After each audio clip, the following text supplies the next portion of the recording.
श्रावण पौर्णमी पूर्वस्थ शुक्रवारे चारुमती प्रभृति पूजिता करे देवादि गुरु गुह समर्पित मणिमय हारे दीन जन संरक्षण निपुण कनक धारे भावना भेद चतुरे भारती सन्मुख पदे कैवल्य वितरण पदे काक्षित फल प्रकरी श्रीवरलक्ष्मी नमस्तुभ्यं. दासन स्वामी नमस्कारो नमस्कार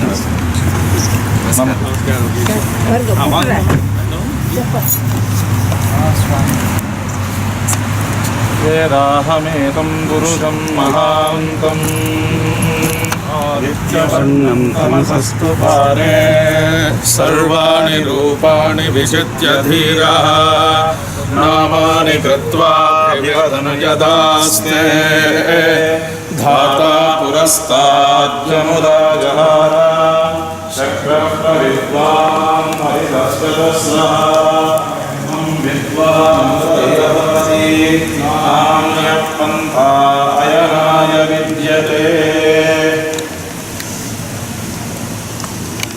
श्रीमान् नारायणो विष्णुर्वासुदेवो विरक्षतु नमामि गतिशान्ति शक्ति चक्री नन्दकी.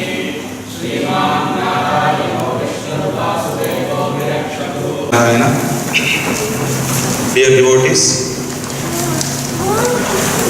we are all waiting from long time to listen Sriman Dushyanth Sridhar Swamiji Supanyasa. Swami was giving the opportunity every day to learn something new about the Dharma, and at the same time the month, especially this month, is the, according to the Chandramana calendar, we call Sravana Masam. The Sravana Shabdam, it came from the Sravana. In the Sravana Masam, if we listen a good words which is related with the Dharma,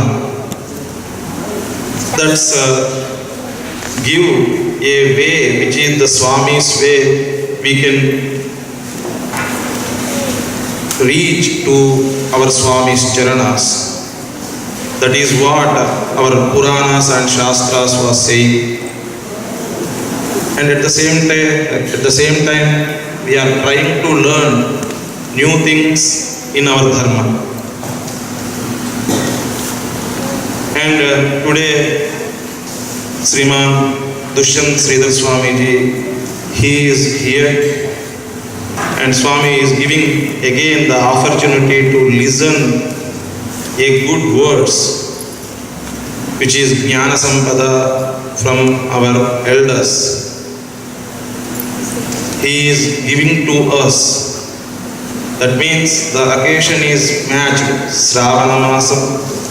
Every day morning we are listening about the Thaya. In our temple every day morning we are doing the Sri Sukta Samputikaranam Home all the 30 days.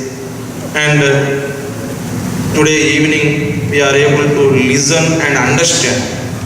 Vedic chanting we can listen, that's also. But we need to understand what we are doing and why we are doing and what we are getting from that. That kind of information we needed. That Sriman Dushyanth Swami is going to explain us about the Bhakti Tattvam. Right? Bhakti Tattvam, and we can listen that and we can pray to Goddess Mahalakshmi. Amma, which is you guided to listen good words in this month. That is what we are doing. And please recommend to Swami, give a good way which is we need in our day-to-day life. That is what we are praying to Goddess Mahalakshmi and Sriman Dushyanth Swami also. Jai Sriman. Srimad Venkatanathāryam Vande Vedanta Deshikam Lakshminatha Samarambham Nathayam Namadhyamam Asmad Acharya Paryantam Vande Paramparam Yo Nityam Achyuta Padambuja Yuparukma Vyamohatas Taditarani Trinayamene Asmad Guru Bhagavatosya Dayeka Sindhoho Ramanujasya Charanam Sharanam Prapatti Mata Pita Yuvadayastanaya Vibhutis Sarvam Yadeva Niyamena Madadvayanam आद्यस्य न कुलपते प्रकुलाभिरामं श्रीमत्तदङ्घ्रि युगलं प्रणमामि मूर्धना भूतं सरश्च महदाह्वय भट्टनाथ श्रीभक्तिसार कुलशेखर योगिवाहान् भक्ताङ्घ्रिरेणु परकाल यतीन्द्रमिश्रान् श्रीमत्पराङ्कुशमुनिं प्रणतोऽस्मि नित्यम् नमः पन्नगनद्धाय वैकुण्ठवशवर्धिने श्रुति Sindhu सुधोत्पाद मन्दराय गरुत्मते. A very good evening to the gathering here who have assembled to listen to a lecture on Garuda. From today onwards, that is, this is day 1, we have day 2 and we will have day 3. This is going to be in series, and today's topic is going to be on Garuda. Tomorrow, the day 2, the topic will be on Hanuman. And the third day, the topic is on Thyagaraja, Saint Thyagaraja, who had immense devotion towards Rama. So, the way I'm saying these words may be a bit astonishing to some, because in the South Indian tradition, it is generally a practice to add an R sound to an existing noun. Rama becomes Rama. Krishna becomes Krishna. Incidentally, these words are Sanskrit-based words. In Sanskritam, anything that ends with R is Strilingam, is feminine. So, if we have to indicate Krishna as Krishna, then Draupadi will be left confused, because Draupadi's original name was Krishna. So if you had been during the times of, if we have to time travel and we live during the times of Mahabharata and call Krishna, Draupadi will be the one who will come, not Krishna. So it is Krishna. At the same time, in the North Indian tradition, it is a custom to remove that R. So it is neither Rama or Rama, it is Ram, which is also wrong as per Sanskrit. It is neither Ram nor Rama. It is somewhere between. It is like a metalloid that shares its properties between metals and non-metals. So it should neither be Ram nor Rama. It is Rama. Garuda. That A should come, but that A should not become A. That's the beauty. Probably such things may be intertwined in the lectures that you're going to hear in 2 more days. So the topic chosen for the day is Garuda, who is a devout vehicle to the Lord. Now, where do we begin about Garuda? As far as we know Garuda, in most of the temples which are based on Agama Shastras, or when we go back home, we find that Garuda Sannidhi, the sanctum for Garuda, is right opposite the Lord. So it is meant to say that the Lord's vehicle is ever ready for serving the Lord. Probably here, the best part is a human being learns to live by himself or herself. You wash utensils. Of course, you may have a dishwasher to assist. Nevertheless, somebody needs to put it inside the dishwasher. We don't have a robo for that. So, we need to use the washing machine to wash the clothes. We need to mop, we need to clean, we need to cook. So everything is left to ourselves to fend. So in such a country, probably driving also is led to do by oneself. But probably in India, there is still a concept where there are people who have the chauffeur-driven cars.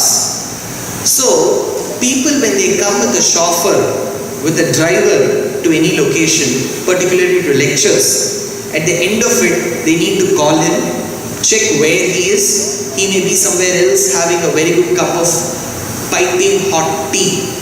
So it will take another 10 minutes for him to come. So this is where the master gets really angry. Where is he? He should have been right here. Probably had that driver got training under Garuda, he would have realized that how important it is to stay right before the master to always serve him. So the vehicle to the Lord is always ready to serve in front of him, and that is what Garuda signifies. He signifies the epitome and personification of unadulterated servitude. Serving the Lord is his only objective, and that objective was inscribed and engraved on his memory cell. So that's what he is. Where do we begin about Garuda? As far as we have seen about the temples, yes, he stands in front. If you see the walls of a temple, you can find Garuda's idols at the corners. Wherever the walls meet, you can find an idol that has been sculpted in most temples. So you've got one. Assuming the temple to be a square or a rectangle, you should have 4 places where they meet. So there should be 4 Garudas, and of course there is one Garuda who is in front of the Lord's sanctum. So these 5 Garudas have been mentioned by the science that talks about how a temple should be constructed. If a temple can be constructed anyway, there could never be a science called Agama Shastra. Agama Shastra deals with how a temple should be constructed. Incidentally, we also have how a house should be constructed. Suppose I cannot have a house where it barges directly into the kitchen. The kitchen has to be a part of the house, but the moment I enter, I need a foyer area. I need an area where I keep my footwear, and then I go straight. I may take left, right, go straight, then I find the kitchen. So there is always a science behind the construction of a house. Likewise, there is a science behind construction of a temple. And that science that talks about how a temple should be constructed is Agama Shastram. And that Agama Shastram is predominantly 2. One is Pancharatram. The second is Vaikhanasam. If you go to certain temples like Srirangam, it is Pancharatram. That is one type of Agama. The second is Tirupati. If you go to Tirupati, it is Vaikhanasa Agama. So that is another type of science. Whichever science it is, there are a lot of things that they share in common. One is with respect to Garuda. So I spoke about 4 Garudas and 1 Garuda in front. So they are Suparnaha, Tarkshaha, Satyaha, Pannagaha, Vihageshwaraha. So these are the names that have been given to Garuda. So where does Garuda's story begin? Garuda's Upakhyanam, the story that deals about how Garuda came into existence or how Garuda serves the Lord, comes in Sri Mahabharatam. Bharata Panchamo Vedaha Jamata Dashamograha was a very earlier saying. It seems, how many Vedas exist? 4. Rig, Yajuhu, Sama, Atharvanam. These are the 4 classification to Vedas. There are 4. But the essence of all the 4 was imbibed in a scripture, and this was equated to the 5th Veda. It is not the 5th Veda. If there were an option to be a 5th Veda, this will be called the 5th Veda. That is called Mahabharata. So in those days there was a saying, Bharata Panchamo Vedaha. If there is a 5th Veda, it is Mahabharata. How many members do people generally go around? There are 9, if you have heard, called Navagrahas. Graham literally doesn't mean planet. Please don't have this misconception. Many people think Graham is planet. Navagraham is 9 planets. Not so. Because in Navagraham you have got Sun. Sun is not a planet. In Navagraham you have got Chandra, Moon, who is not a planet. It's a natural satellite which is the Moon. So you've got astronomical bodies that may not constitute the Navagrahas that we think of. One.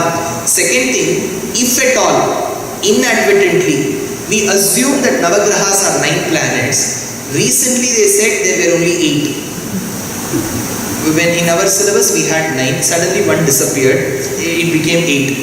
2 more years later they'll say there will be 10. Then we cannot make it Navagraham to Dashagraham, right? So it has to still remain Navagraham.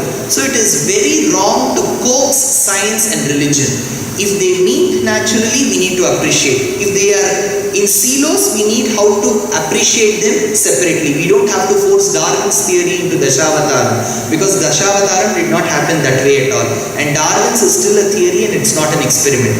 So we need to be very vigilant about how we view religion and its scriptures. Nevertheless, getting back to the topic, if there were a fifth Veda, it is Mahabharata. Bharata Panchamo Vedaha. Panchamaha is 5. The fifth Veda is Mahabharata. Like Jamata Dashamo Grahaha. There are only 9 Grahas. If there were a 10, it is the son-in-law who has come to the house, because he unintentionally troubles more than the 9. So, incidentally, the son-in-law in those days was called the Dashamograha.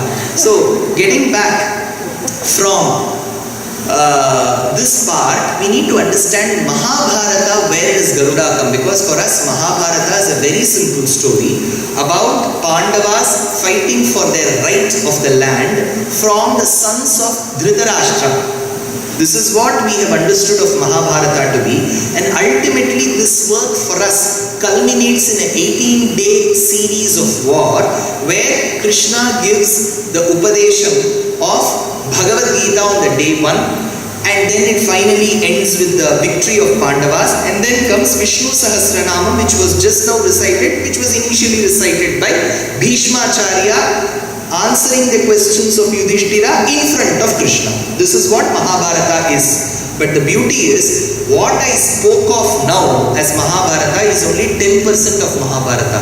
90% of it is what which we have never heard in our life. And one is Garuda Upakhyana. In the 18 chapters of Mahabharata, the of Mahabharata are called Parvas. Adi Parva, Bhishma Parva, Sabha Parva, Anushasana Parva, Ashwathama Parva, Karna Parva, Drona Parva. So you have got 18 chapters, Parvas. The first Parva is called Adi Parva. Adi in Sanskrit means the first, that which is in the commencement. So Adi Parva is the first Parva. There comes Garuda Upakyanam. Upakyanam is the history, the tale, the story, the anecdotes that surmount the existence of a person. That is called Upakyanam. So it is very important that I am sure most of you who come tomorrow will bring more people here. The lectures are in English in order to reach the larger Indian community, not restricting it to any one community. It could not just not be Telugu, not just be Tamil, not just be Kannada, not be Malayalam, but to reach to the North Indian community as well. So English becomes a very strong medium today to reach to a larger audience. So I would request more of you to come. Bring 2 more people, probably they may be interested. And lectures are never meant to be vigilant and stay throughout. If one finds it boring, they always have the right to walk away. So I'll try my level best to make the lectures interesting, but I cannot change history and storytelling. So whatever has happened needs to be quoted. So this is never prime time in news channel where you can have TRPs coming. So it has to be said the way it is. Nevertheless, to make it comprehensible and quite enjoyable, I may have to include and intersperse it with certain anecdotes. Nevertheless, you can bring more people in. 1. Second, and if at all you find that the information delivered during the lecture is worth absorbing and worth remembering, you always have the option of bringing a notepad and a pen. If still the practice of writing exists, that itself is a bigger question. So if at all a practice of writing exists, you still have an option to bring a notepad. If at all typing is easier, you always have a stylus with which you can print it out on your tab or whatever you have, gadget, because information becomes very important in the current day age. What we hear may be enjoyable, but what we hear is not what we remember. We may want to remember, but wanting to remember is actually different from actually remembering. So that remembering may come if we actually note down those points. Getting back to the point, Upakyanam is story. Garuda Upakhyanam is about Garuda. Where does it begin? Incidentally, I am going to give you a very, most of you who at least are aware of Chennai besides Kabali and Marina Beach will remember that Chennai also has its share of culture in it. So, in Chennai, we have this concept of giving offers during this month. He spoke about Shravana Masam, because Shravana Masam you get Varalakshmi Vratam. Right, next Friday is Varalakshmi Vratam. Shravana Purnami Purvastha Shukravare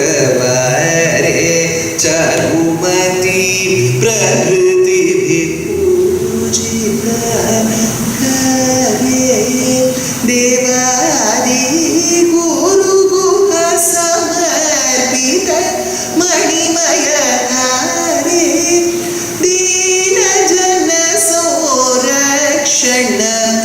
Nipuna Kanakadhare Bhavana Bheda Chature Bharati Sannutapade Kaivalya Vidarana Pade Kakshita Phala Prakari Shri Varalakshmi Namastubhyam. This is Shravana Masam is what our Bhattar Swami said. But in Tamil calendar, it is called as Adi Masam. And incidentally in Chennai, this month is famous for giving offers. If you buy one, you get one free. So, continuing this tradition of Adi Masam, by the end of the lecture, I am going to give you one thing for free. Wait for that, because if I give it at the start, then you will get everything. They say, right, wait. So, you need to wait. This is just a trailer. So, why this Garuda Upakhyanam comes into picture is, this is to offer a mini Mahabharata to us. We are all the viewers, Vyasa is the director and Mahabharata is the picture. So, he needs to give us the crux. Incidentally, a good speaker is the one who can delineate a topic for 2 hours. At the same time, when asked, he should be able to condense it in 1 minute. There are certain people who are very impatient. They'll say, I don't have time for 2 hours. Tell me in 1 minute. The speaker cannot say, I am diffident in saying so and I am not adept in saying so. He needs to bring the essence in 1 minute. At the same time, he should be able to elucidate it in 2 hours. Likewise, whatever I am going to speak of Garuda is a mini form of Mahabharata. Let's see about that later. That is the audio offer. I'll tell you later. Where it begins is, we have Kashyapa Prajapati. Kashyapa was a great sage. We had many sages. Whenever, if at all, in certain houses, we remember the Gotra by chance, then we will know of Rishis. We have Atri Rishi, so that Gotram is called Atreya Gotram. Kashyapa Rishi, Kashyapa Gotram. Bharadwaja Rishi, Bharadwaja Gotram. So it means that somebody must have come in the clan of the Rishis, but now the way we live has no connection with that Kashyapa, that's different. But that Kashyapa Rishi got that name because he could foresee what will happen. Some people can always foresee. If you follow Shastra, Shastra states that you will be able to foresee what is going to come. We may remember names such as Nostradamus, who were great people who could foresee things in the future. Now, the act of foreseeing or even seeing is Pashya in Sanskrit. So the process is Pashyati. Pashyati means he sees. If I see, I say Aham Pashyami. If I say that you see, then I will say Tvam Pashyasi. So Pashya is the root word. The one who can foresee, Veda state, his name should have been Pashyakaha. The one who can foresee, Sarvam Pashyati Pashyakaha. That should have been the word. But in Sanskrit, whenever the noun is derived from the verb, you are able to get this point right. In certain cases, the verb may be associated with the noun. In certain cases, a common noun will become a proper noun. In certain cases, the object that one carries, the insentient object, will be associated with the sentient man. For example, in India, you still have the concept of people taking brinjal on their head and selling it on the road. They call the brinjal by the name. In Tamil it is called kattarikai. In Telugulo vangai chattarkada.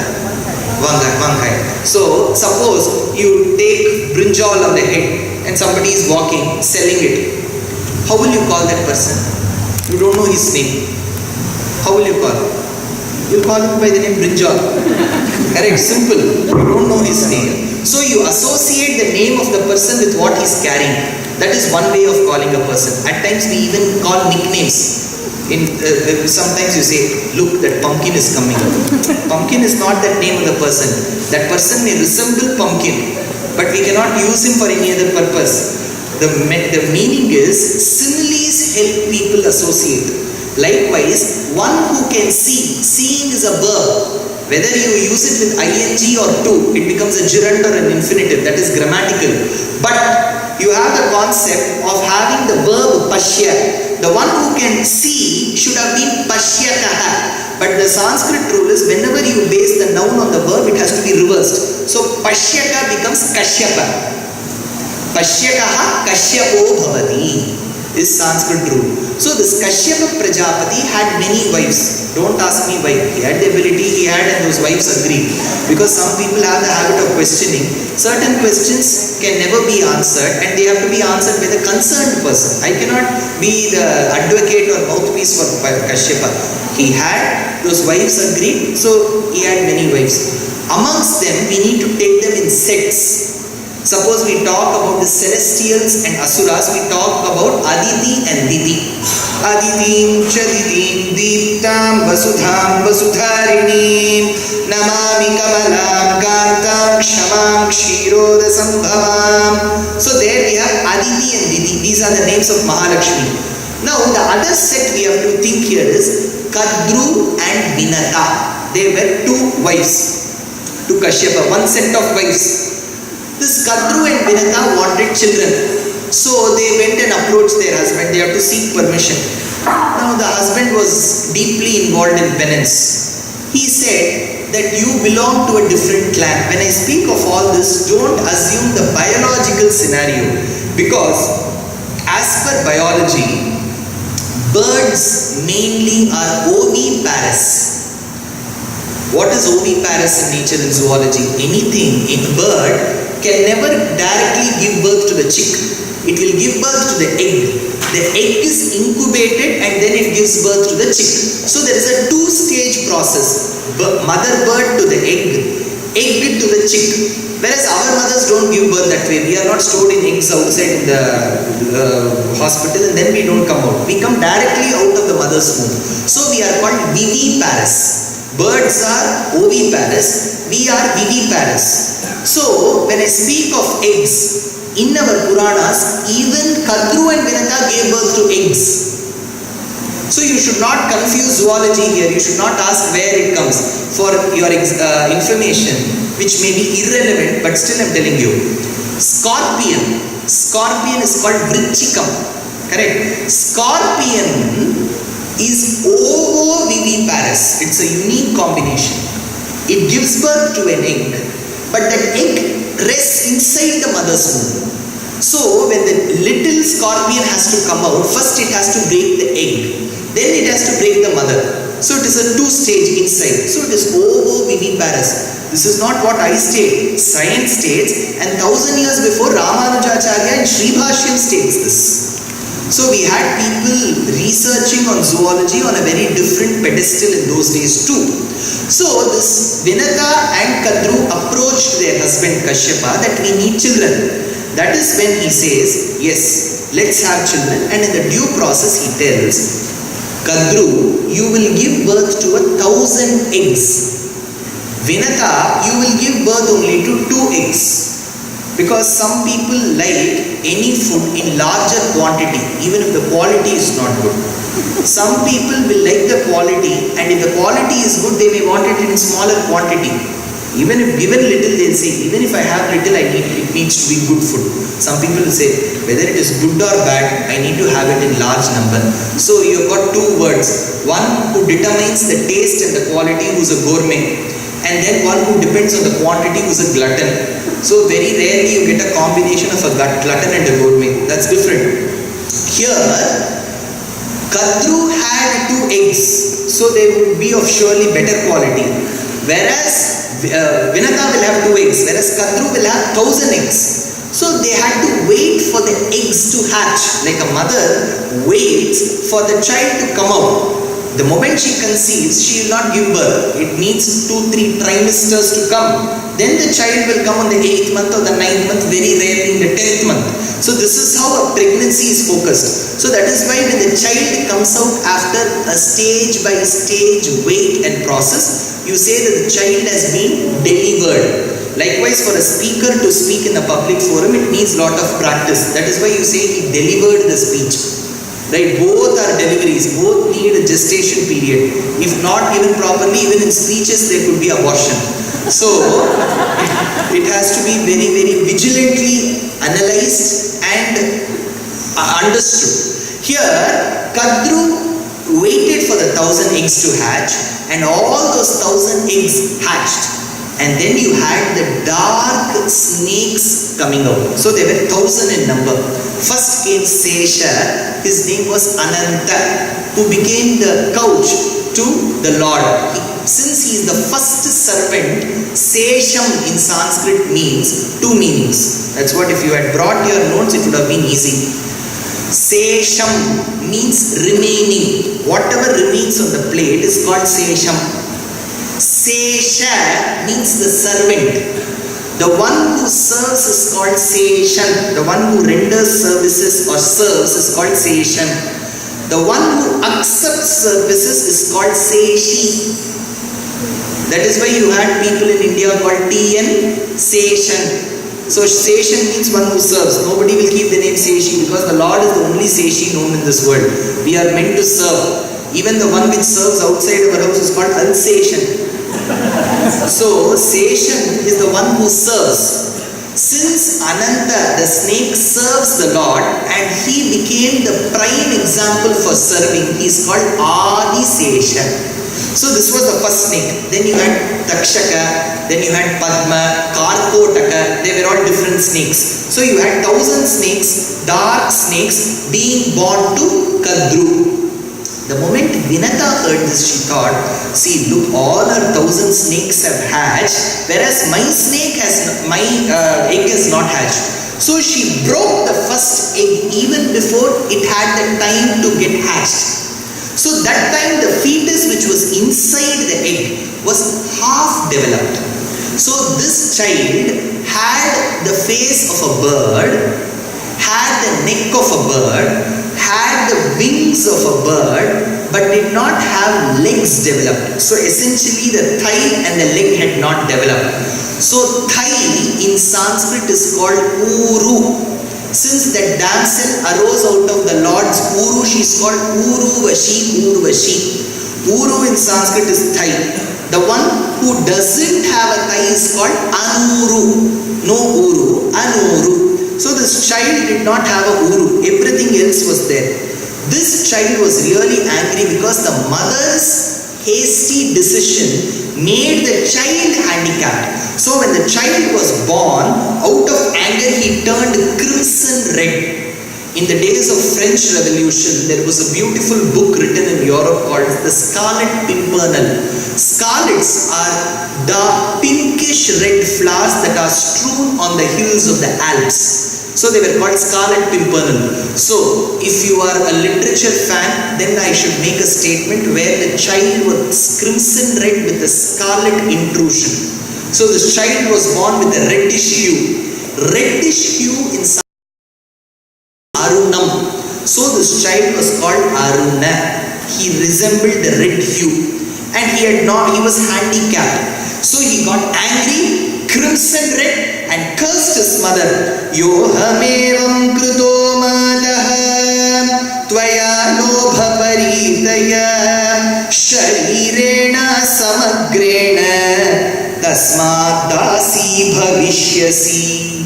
You did not think, mother, before making this decision whether your child will be affected, but you still made it, and today I have to bear the brunt throughout my life. Let you also bear the brunt for the act committed, and so you will remain as a slave to somebody else for a particular period of time. The child cursed. The mother was upset. First of all, she did not have a proper child. Second, the child is cursing her, so it is neither beneficial to the son nor to the mother. Anyways, she accepted. Now she did not want to break the next egg at all. She thought, let it hatch in its own, take its own time. That is when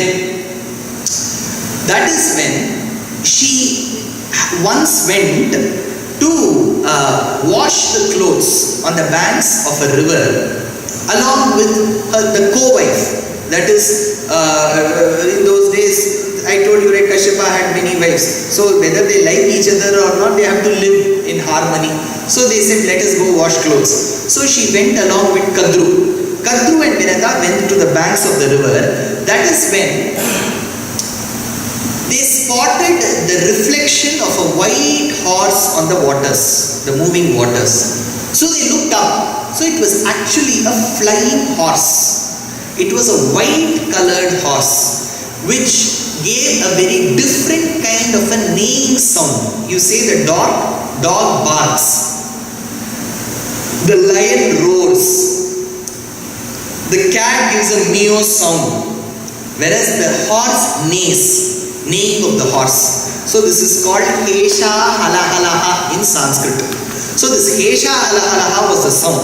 So this sound got emanated and they looked at that horse. Since this horse created that sound, it was called Uchchai Shravas. It used to neigh at a very high pitch. Uchchai Shravas. So this Uchchai Shravas was the horse. So looking at the horse, Kadru said, Vinata, did you look at the horse? Vinata said, I looked at the pure white, milky white, complete horse. Kadru wanted to pull her leg. She said, it is not white horse.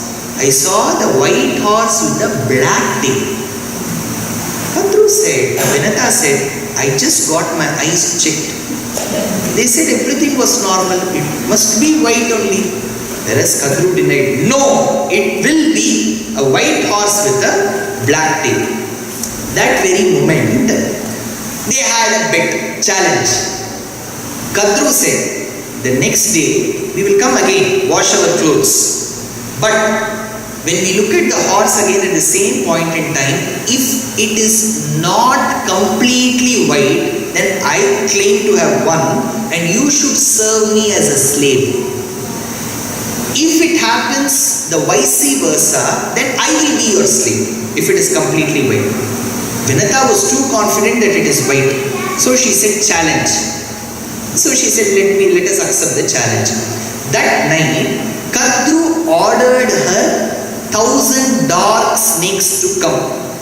That is when all the snakes came and they asked mother, how can we serve? She said, each of you need to go and cover the hair in the tail of the white horse. So the white horse will have a thick bushy tail. There will be strands of hair. Each of you need to coil around the strands of hair. So to an onlooker, it will seem like a dark tail.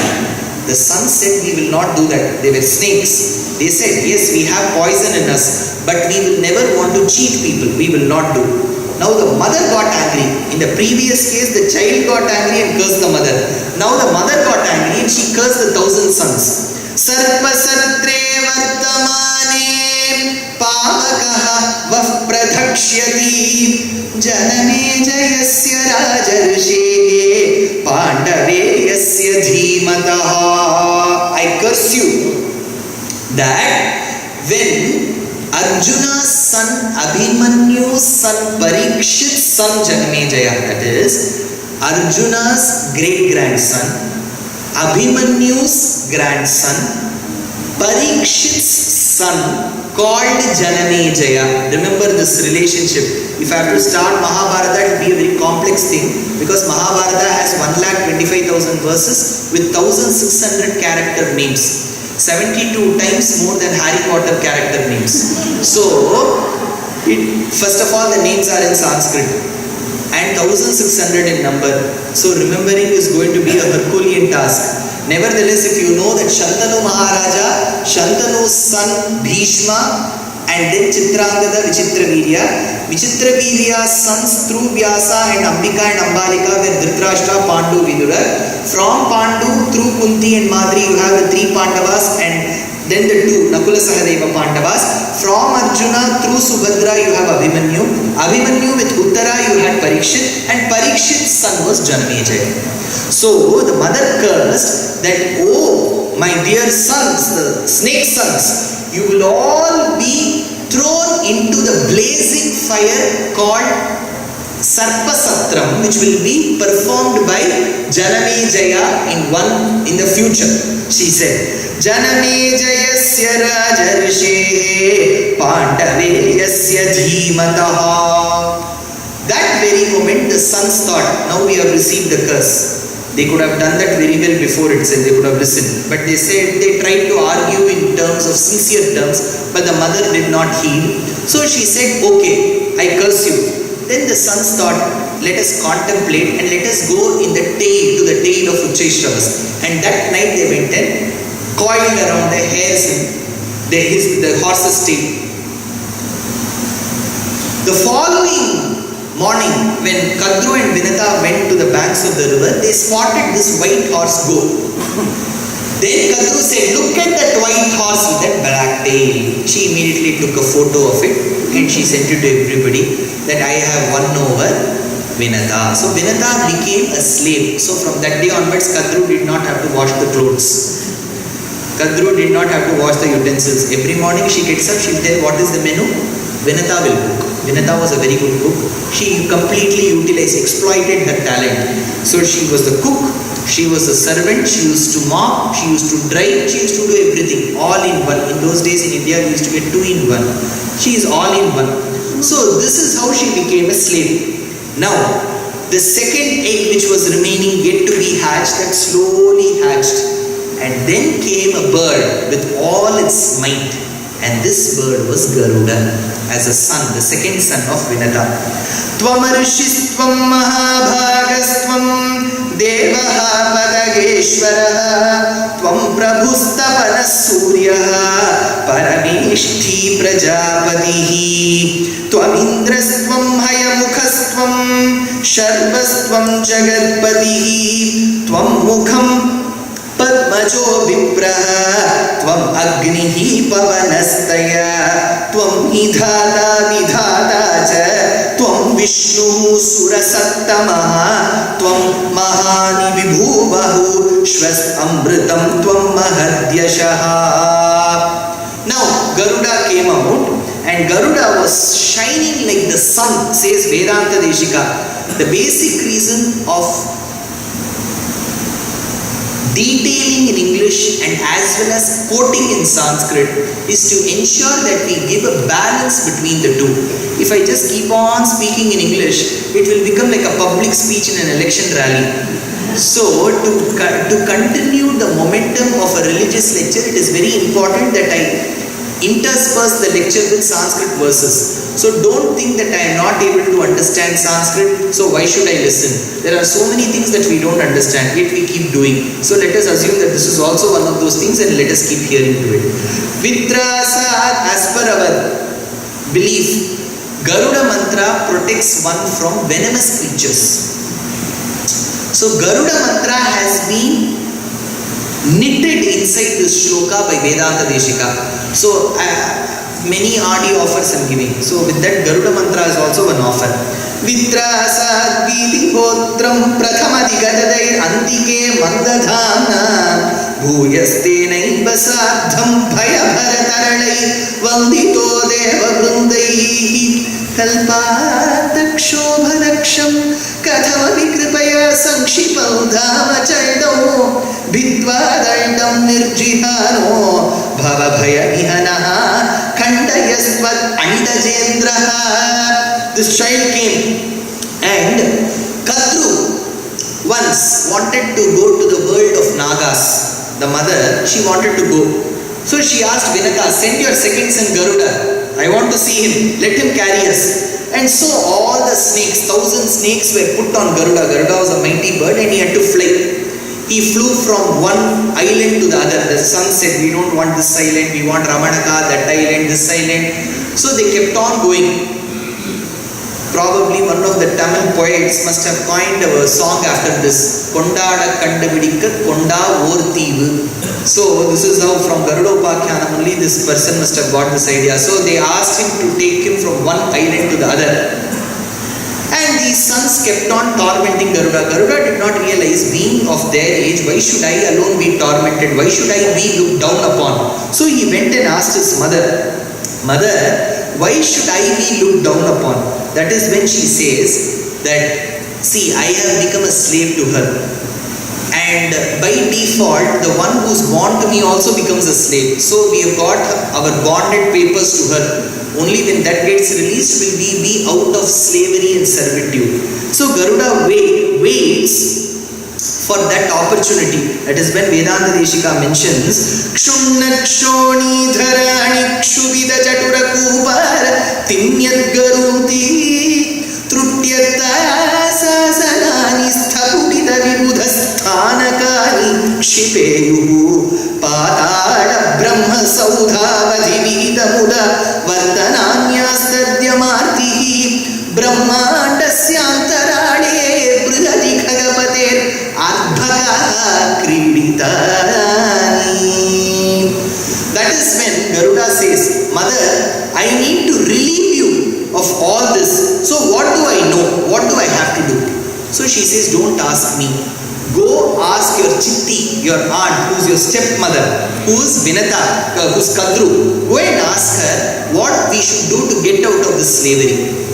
That is when Vinata tells, Kadru tells, I need the ambrosia, the amritam. In those days there was a belief that there is a liquid. If you have that, it is like one of those energy drinks. It will make you perform better. But that will not make the person immortal. But there was a wrong assumption. In literature we have this assumption. Nagamani, there is a gem on the head of the snake. If it were to be true, our government in India would have seized all the snakes and taken all the Nagamanis. There is no such Nagamani. So this is a literature fantasy.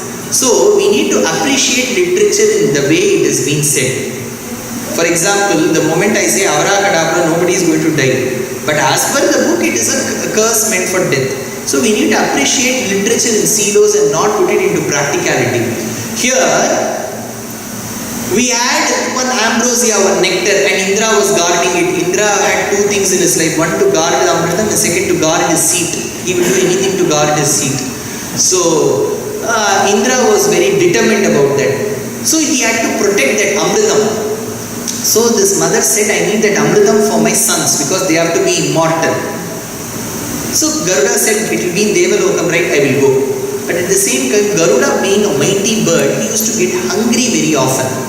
See, an elephant gets hungry like us, but the quantity it consumes will be our 1 month's quantity for one day. So being a mighty bird, he has to consume. Where will he go for food? There was shortage of supply. So he went and asked his father, Father, where can I go? Father said, wherever you go, you eat whom you fight with. Suppose you go and fight with certain animals, you have the right, because you can never expect a Garuda to be completely vegetarian. Correct? If we cannot offer him puliore or curd rice, because we eat. Garuda will eat what he is meant to eat. Correct? So that is very important to realize that Hinduism doesn't propagate vegetarianism fully. Remember that very carefully. Vegetarianism is a rule for certain classes. It is an option for certain other classes. So it is very important where we assume. We had butchers also in those days. We had Vyagrapada from Mahabharata who was a butcher. So consuming meat has been allowed for certain classes and certain kinds of meat on certain days. There is a rule for that. Pancha panchanakaha bhakshyaha. So if Garuda has to consume, he cannot consume vegetarian food. He cannot have tepla and dokla. He needs to have food that is meant for his race. So his father said, wherever you meet animals, you fight and you consume. But be careful, don't ever fight with a Vedic scholar, because they are meant to preach the word and they live a very pious life. They are meant to lead a pious life. Whether they lead is a different question. They are meant to lead a pious life. Don't take a fight with them. In Hindi they say, Panga mat lo usse. So don't take fight with them. But if by mistake, when you are consuming large amounts of animals and there is one Vedic scholar in it by mistake and you consume, then the son said, if I have consumed, how will I realize? Then it will start pricking your throat.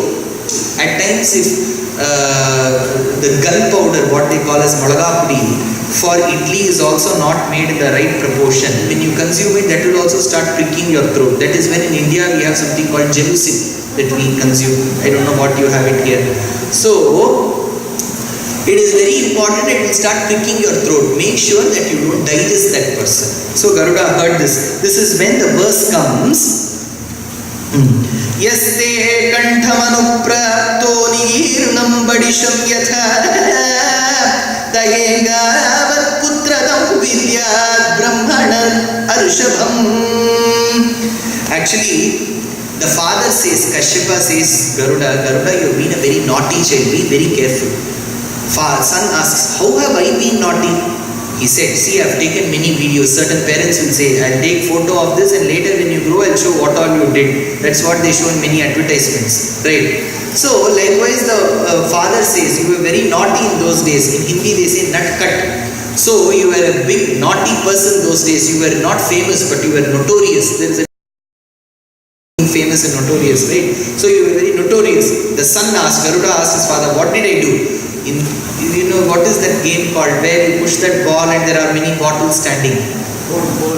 Bowling. So that bowling, Garuda also did, says Vedanta Deshika. He took the ball that he had in his hand and pushed it so forcefully into the sky that it went and hit the sun, the moon and the other planets. This is a literature fantasy. What he means to say is, this child was very naughty, but as a poet he cannot stop. See, a poet is meant to describe. A poet is meant to imagine. A poet is meant to be creative. The moment he says logically it is not possible, he can never be a poet. So very rarely you have a judicious combination of a logician and a poet. So Vedanta Deshika states how he played with the astronomical bodies. Kshunakshoni dharani kshupita chaturakuparatiim yadgarunti trutyartha sasanani sthaputita vipudasthanakani kshipeyu pakala brahma saudhavali vihita mudar vartamanyasya martim brahmandasya antarade he used to play this way, it seems. So the father tells, be very careful. Garuda flies. Before he flies, he seeks the blessings of his mother. 2 verses where Vinata, the mother, blesses her son Garuda, who is on an expedition to bring nectar back and relieve them of servitude, are 2 important shlokas from Mahabharata. Why I am telling you this is important is, one, in those days, even before 100 years, in traditional homes, when the son will always go out of the house, the mother used to recite these 2 verses and sing. That used to be the culture. One. Second thing, since Vinata recited these 2 verses blessing her son Garuda, the same verse was used in Ramayana by Kaushalya when she sent Ram to the forest. She says, Ram, I bless you that you should be protected in the forest, just like how Vinata blessed her son Garuda when he went to seek Amritam. So these 2 verses I will recite. So mothers will have their sons and daughters who go to various places. Before they go from wherever you are, you recite this so that they go in the proper traffic and come home without any damage to them as well as the vehicle. Because both damages will cost a lot of money. Pakshaute marutav patu chandra suryau cha prishthatah shirascha patu vanniste basavaha sarvadastanum aham cha te sada putra shanti swasti parayana ihasina bhavishyami swasti kare rata sada arishtam prajapanthanam putra karyartha siddhaye. Oh my dear son, may you be successful in the objective that you have thought. May the sun and the moon that give light to this world during the day and the night protect either sides of you, the wings. May the fire that helps us cook protect your body in its totality. May the wind that helps one breathe be helpful to you when you fly. Incidentally, when you go in the flight, they will show you how the flight goes in the route map. They will tell you that the flight is going up to the Europe and then going via Greenland and coming down. We may wonder why it can't go straight. That is when a lot of people who are experts in the flying science will say that flight needs to go the way the wind goes. It's called the trade winds or the headwinds. The way it goes is where the flight needs to go. So she tells, even Garuda is a bird, a flying bird. So may the wind god, the trade god, because your trade is get back to Amritam. So may your trade be successful and may your head be successful. So that is why it is called the headwind and the trade wind. So they said may it be successful and may you be protected. So he goes. And as he goes, as he flies towards Indralokam, Amaravati Patnam will give us good remembrance of Naidu. But the Amaravati that we are talking about is about Indrapatnam Amaravati. So as he keeps flying, he spots a small habitat where people consume human flesh. People, when they consume human flesh, what are they called here? Cannibals. So he spots a cannibal habitat, and he feels that when humans have to pass that way and they are pulled and they are eaten, so where humanity is left. So Garuda thought, I should consume this entire habitat, and he consumed. But there was a prick in his throat. Why? Because he had consumed a Vedic scholar. So he takes that Vedic scholar out undigested. He had not got digested till then. So that Vedic scholar comes out. But the Vedic scholar says, I will come out with my wife if I have to come. I will not come alone. Because this Vedic scholar had married one lady in that habitat. So he was stationed there. So as a free offer, Vedic scholar plus Mrs. Vedic scholar also came out. So this is what Vedanta Deshika cites. Kim nirghadaha kimarkaha paripadadi divaha. Why I told Mrs. Vedic scholar is the name is not mentioned. Some people will come and ask, what is her name? What will I tell if it's not there? So that's why Mrs. Vedic scholar for all practical reasons. Kim samidhotyamaurvaha kim svidkarya svatrirnanu vididamidam vyomavatyam garudmanam asidatyajihi shatyabhipatiharatyadi hatataha ambedi alapodyukta billakula jataraputappaduna patrinathaha. There is a beautiful other shloka, how he digested the other people. It's a literature fantasy. It seems a beak always exists for the bird, but in those days it is also believed they had teeth. So they started crushing the people there, it seems. So the bones got crushed, and that is when the blood started oozing. And it may give a very not a very pious picture, but we should understand from the literature part. You should view religion and literature at certain times differently.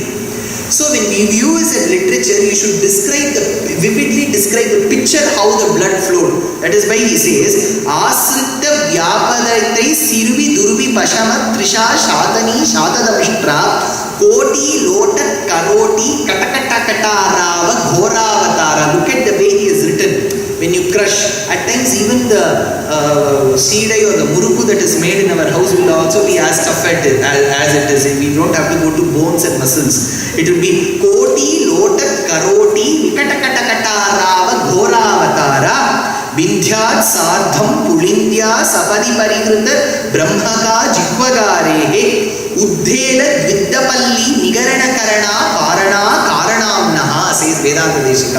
So how he consumed. Later he goes, but the moment he continues his journey, he finds that he is still hungry. This habitat was not enough. So he goes back to his father to understand, what do I do now to satiate my hunger? The father tells, there were two brothers before called Vibhandaka. You had Vibhavasu and Supratika. They were two brothers who kept fighting amongst each other. In India, even Krorpati brothers fight against each other. That is different.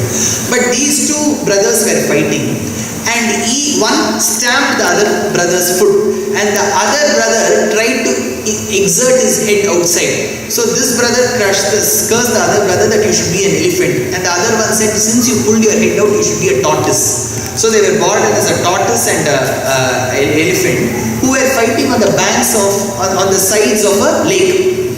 And after having been born as an elephant and a tortoise, they were still fighting. So they were a huge nuisance to the public there. So the rishi said, you go and consume them. They are huge. There's a huge elephant and a huge tortoise. Garuda held the tortoise by one claw and the elephant by the other claw and kept flying.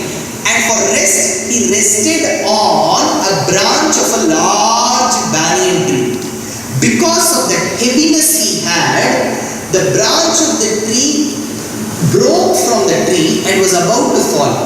And on that branch were stationed the inverted rishis called as Valakilyas. Valakilyas were tiny Lilliputs. If you have read Gulliver Travels, you would remember about Lilliputs who were small, miniature human beings whose pituitary gland malfunctioned and hence they remained dwarfs. So these dwarfs, because dwarf in Sanskrit is Vamanaha. Vamana, the son of Kashyapa once, was himself a dwarf. So that is why he was born as a son, brother to Indra. Upendro Vamana Pramshu Amogha. If you remember Sahasranamam, it comes somewhere. Because for some, if you tell Sahasranamam from in between, they will not understand. You have to tell from the first Vishwam Vishnu. By the time if I tell all that, the lecture time will be over. So Upendraha, Vamanaha, Pramshu. I am sure Vyasa has given these names in Vishnu Sahasranama, it comes. Vamana means a dwarf. Valakilyas were rishi who were inverted. So the moment their branch fell, they were happy. Why? Because they thought that the person to accomplish their task was born. Who were these Valakilyas? Valakilyas were tiny rishis, very tiny. To tell how tiny they were, Vedanta Deshika and Vyasa quote one example. It seems once when Indra was coming on his elephant, Airavatam, he saw these small 7 Valakilyas carrying one small palasha stick. The palasha stick would be so small. They were carrying the small palasha stick, all the 7 were carrying. So imagine how small they would have been. And they saw the small impression created by the foot of a cow. When a cow walks, it will create a depression, right? So that small depression had little water. And these 7 Valakilyas who were carrying the palasha stick, they were contemplating how to cross that. So Vyasa says they were that tiny. And while they were about to cross, Indra looks from his elephant and mocks at them and ridicules their physical features. That is when he tells them, he curses, the Valakilyas curse Indra, that there will be one person from our clan who will be born to annihilate the unwarranted arrogance that you have. And Valakilyas were now happy because in their clan came this Garuda. So they thought that this is the person who is going to annihilate. Since this bird could carry heavy objects, in Sanskrit, Guru has 2 meanings. One is the teacher. Gu sva andhakaraha ru tan nirodhakaha ajnana timirandhasya jnananjana shalakaya chakshur ummilitam yena tasmai shri gurave namaha. Guru is the one who annihilates the internal darkness. So Guru. The other meaning for Guru is heavy. The opposite of heavy is light. That is Laghu. That is why Parvati says, give me a light option for Sahasranama. Kena upayena laghuna Vishnur nama sahasrakam. Give me a shortcut. I don't want a long option, heavy option. So Laghu is light, Guru is heavy. Guru also means a teacher. So this bird could carry heavy objects like an elephant, heavy object like a tortoise. So these Valakilyas said, since you can carry Guru objects, remember, one who can see everything is Who? 37 minutes 43 seconds before I mentioned of this one rishi who can see everything. Sarvam pashyati iti. That time Pashyaka becomes Kashyapa. One who carries heavy objects should have been Guruda, but it became Garuda.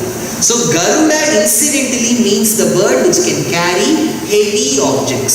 So he became Garuda. Then he goes inside Devalokam, which is Indralokam. And in Indralokam he sees that this Amrita has been protected in various ways. Multi-level security Indra has given. But somehow Garuda manages to get inside, take that Amrita Kalasham and come. That is when Indra fights with Garuda. And he is unable to face Garuda because Garuda was a bird with excess valor. So finally, Indra takes his Vajrayudham. Vajrayudham is a weapon that he has.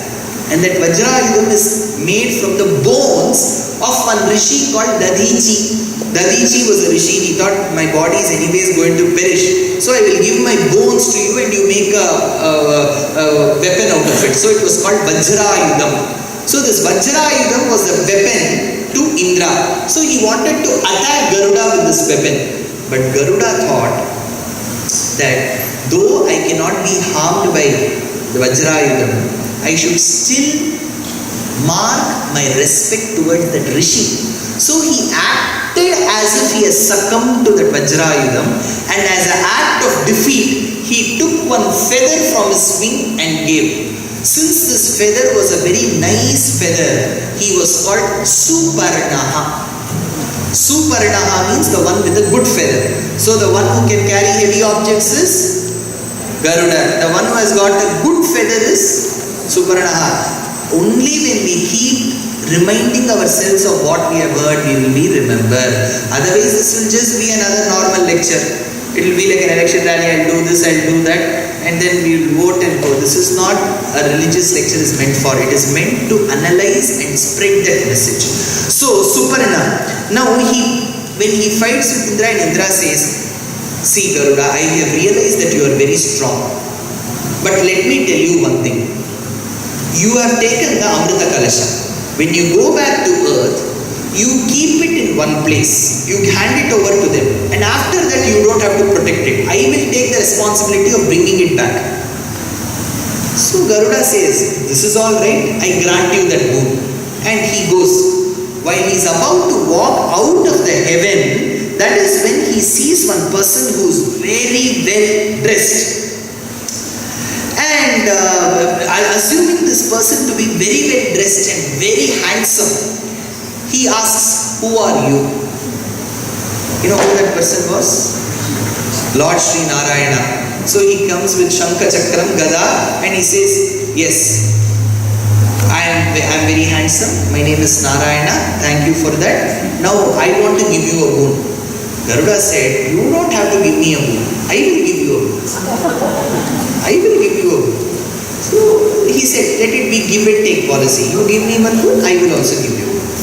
Done? So what boon did Garuda ask? Garuda said, if you have to grant me a boon, grant me this boon, that I should always be atop you, above you. Narayana said, okay, tathastu, astu te, may you be granted, you will be above me. Now Garuda said, now it is your turn, you ask me for a boon. Narayana said, you should always be under me. So Garuda, even without thinking, he said tathastu, but then he thought, how can I be both at the same time? I am atomic in nature. I am not pervasive in nature. I am not like air everywhere. I am there at only one place. If I am down, I cannot be up. If I am up, I cannot be down. Vishnu said, when you are down, you be my vahana, my vehicle. When you are atop me, be in a flag post. So in the flag post you have got Garuda emblem. That is why in every temple you have got a Dvajastambham, a flag post, where they hoist a flag. If you see Garuda on it, that is meant that in this temple Utsavam is happening. So Garuda is there on the flag post. Garuda is there on the flag post atop the Lord's chariot. He is also the Lord's chariot. Okay. There is another question. Now I have a question for you. When Lord Narayana arrived before Garuda, how did he come? What means of transport? He should have come somewhere, right? He has to appear before Garuda. How did he come? Sir, he came walking, sir. He came flying. If he can fly, he doesn't have to employ Garuda. Right? If he himself can fly, why should he fly? Why should he use Garuda? If he can walk, then walking is a good exercise. He can continue that later also. He came on Garuda. He came on Garuda to speak to Garuda. It will be a bit confusing, right? I tell you. The Lord can exist in 5 forms. It's called Para, Vyuha, Vibhava, Antaryami, Archa. In Paramapadam, Tat Vishnoho Paramam Padagum Sada Pashyanti Surayaha. That is the celestial abode where only Atmas that have got salvation can go. In that abode, to the Lord exists as Paravasudeva. That is the form. Next, Vyuha is the state. See, water can exist in the solid state as ice, in the liquid state as water, in the gaseous state as vapor. So the same object can exist in various states. The Lord can exist in 5 states. Para, Vyuha. In Vyuham you have got Aniruddha, Pradyumna, Sankarshana, Vasudeva. These are the names. So he can exist in that state.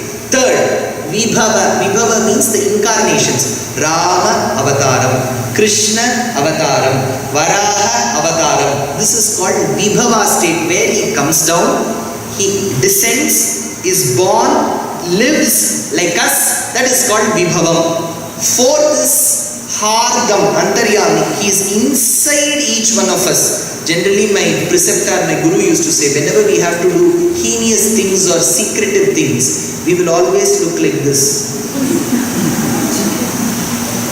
In India we always put something down also like that. This is how we do. But my Acharya used to remark, why don't you look this way? There is somebody looking at you. That is Antaryami. This is the 4th state. 5th state is the state where he is ready to bless us all throughout the day, throughout the year. That is called Archavataram. See, the Lord is here. He doesn't say in Treta Yugam alone I will live in Sterling Bolivia, then I will not be there. He is there throughout. So even if you change your state and come back, he will still be here. So that is Archavataram. So the Lord exists in 5 states. So there is Para, Vyuha, Vibhava, Antaryami, Archa. So you have got the 5 states. In that, which is the state that I spoke about, avataras? Vibhava Avatara. In Vibhava Avatara, the famous avatar is Krishna Avatara. In Krishna Avatara, there is one place where Arjuna promises a certain Brahmana, Vedic scholar, that he will rescue the sons. And finally he is not able to rescue. And Krishna takes Arjuna on his chariot to his celestial abode. And there Arjuna is flabbergasted to see a double action. One side is Krishna and there is the other side somebody sleeping on the Adisesha. Both of them double action, same. In those days we used to have double action heroes, right? So both of them look the same. That is when Krishna tells, I am Vibhavavatara Vishnu, that is Para Vishnu. So both of them existed in the same time. You are getting my point? Like how Vishnu has 5 states, even Garuda has 5 states. So when Garuda was born in Vibhavavataram as the son of Kashyapa and Vinata, he goes and meets Narayana, under whom is Paragaruda. This is Vibhava Garuda, that is Paragaruda. So then also Vishnu did not take walking as the means. He did not come through any way. He came on Garuda and he blessed this Garuda. You're getting my point? Had there been more youngsters, I would have given quotations from Harry Potter to prove this. You have this third book, The Prisoner of Azkaban, right? Where he comes on, it is believed that he comes on a doe, a deer, somebody to rescue Harry. But later it happens to be the blessing of his own godfather and Dumbledore who have sent this. In the 7th book it will be told about the 3rd book. Right? The 3rd book talks about time travel. So they do a time travel and the 7th book talks about it. Why I am trying to tell you is the concept of one existing in 2 states has existed in Garuda Upakhyana. Nevertheless, now Garuda tells, okay, I will be your Vahanam. I will also be on your flag post, and he comes down. Now he calls the sons of his aunt Kadru and tells the sons, all of you go and take bath and come. I shall keep this pot of nectar, the ambrosia, on the bed of darbha grass. Darbha is one type of grass which is very sharp in nature. If you ever have performed any rituals at home, then you will notice that the priest will carry darbha grass. Darbha grass is very sharp in nature. So they will carry like this. So this darbha grass was a mat and he placed this amrita kalasham on it. So the sons, the 1,000 snakes went to take bath, and Garuda placed this and went to his aunt and said, give those bond papers back. He received those bond papers and she wrote and said, from today onwards you and your mother will never be a slave. He took that sheet and went and he published it in the Gazette. That's different. Now, the 1,000 sons came, and before they could just come and consume the nectar pot, Indra took this pot. Now when he took, the pot tumbled a little and the amrita got spilled on the grass. I told you the grass is a dry, sharp grass. So the snakes, when they started licking the leftover ambrosia, their tongues got split into two. If you see the snake tongues, it has split into two. That is what Purana states. So they got split the moment they started licking it. Now Garuda went to his aunt and got himself relieved of the slavery. Now I have to tell you how it is Mahabharata related. Now what has happened? Kadru and Vinata from the same clan got into a challenge, gambling. What did they gamble? Whether this horse is white, completely white, or black and white. So that was the gamble. That was the challenge all about. And to win over the challenge, Kadru used her sons through the wrong way to cheat Vinata. Correct? So she did not gamble the right way. 2. Third, the hens, Garuda and the mother Vinata, by no choice became slaves to Kadru and her sons. Finally, to rescue them of the slavery, Garuda goes and brings Amrita to rescue him and his mother. This is the story that we have told till now. Those of you who were able to remember will be able to understand. Now, in Mahabharata, Kauravas and Pandavas belong to the same clan. But they had to gamble for one reason. So, while Duryodhana had to gamble from the side of Kauravas and Yudhishthira had to gamble from the side of Pandavas, Duryodhana made an intelligent and a very, very cunning move where he let a third party, that is his own uncle, gamble for him. Then Shakuni. Shakuni was very, very cunning in nature because when he would throw the dice can never give a number you want. See, dice is, why do we call it gambling? Because we do not know what will happen. So you gamble. Suppose if I am lucky, I will get 6. If I am unlucky, I will get 1. But at times 1 will also be lucky because in the snake and ladder game, if you go one step, you may not reach the snake's mouth. But by moving 6, you may even reach the snake's mouth. So numbers don't determine, it is ultimately the position. But what Shakuni used to do is he had the power to rotate the dice through his eyesight. So if he wants 6, even if it is meant 5, slowly the dice will move and make it 6. So Duryodhana employed his own uncle to cheat his own brothers. Like how Kadru employed her own sons to cover the tail of Ucheshravas and cheat the sons of Vinata. Correct? Now, that is why Pancha Pandavas became slaves to Kauravas. And that is when Draupadi comes and rescues by playing the dice game again, and they go to the forest for 12 years of knowingness and 1 year of anonymity called Ajnatavasa. At the end of it, to win over the Kauravas, Krishna gives Gita Amritam. There Garuda brought Amritam. Here he gives Gita Amritam. And incidentally, Kauravas in Duryodhana's flag post, you know what was the emblem? Snake. So, here you had Garuda. What was the flag post for Arjuna? Hanuman. But Garuda has to come here, right? As per our story, if it is snake on the other side, here Garuda should come. Where was Garuda? In the horses. Garuda had assumed the role of horses. So you have horses, which is Garuda on one side, snake emblem to Duryodhana on the other side, like how the snakes of Kadru fought against Garuda of Vinata. There they also became slaves, here also they became slaves. There you had them being cheated in a cunning way, here you had them being cheated in a cunning way. There you had Amritam to rescue them, here you had Gita Amritam to rescue them. So this Garuda Upakyanam is the mini Mahabharata inside the larger Mahabharata. That is why Vyasa uses this.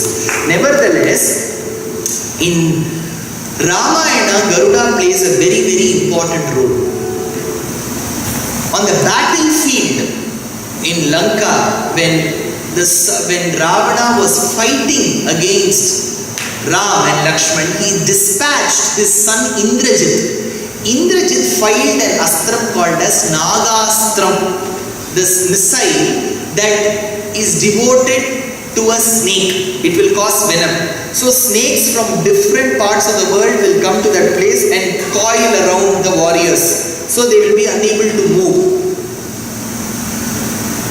So when the Nagastram was fired, all of them were coiled by various poisonous snakes and they fell unconscious on the ground.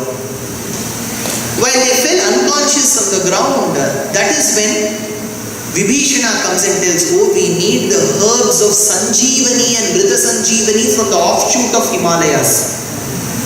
Hanuman has to fly. We have seen pictures where Hanuman carries the mountain, but that is for the second time. The first time when the Nagastra was fight, Hanuman did not go. So even before they thought what could be done, that is when all the monkeys which have been coiled by various snakes, Ram was being coiled by a snake, Lakshman was being coiled by a snake, they listened to the sound emanating from Garuda which is flying. Garuda comes to that place. And as he emanates that sound and comes, listening to the sound, the snakes uncoil and they go inside the holes of the ground. How he flew, Vedanta Deshika remarks in Garuda Dandakam.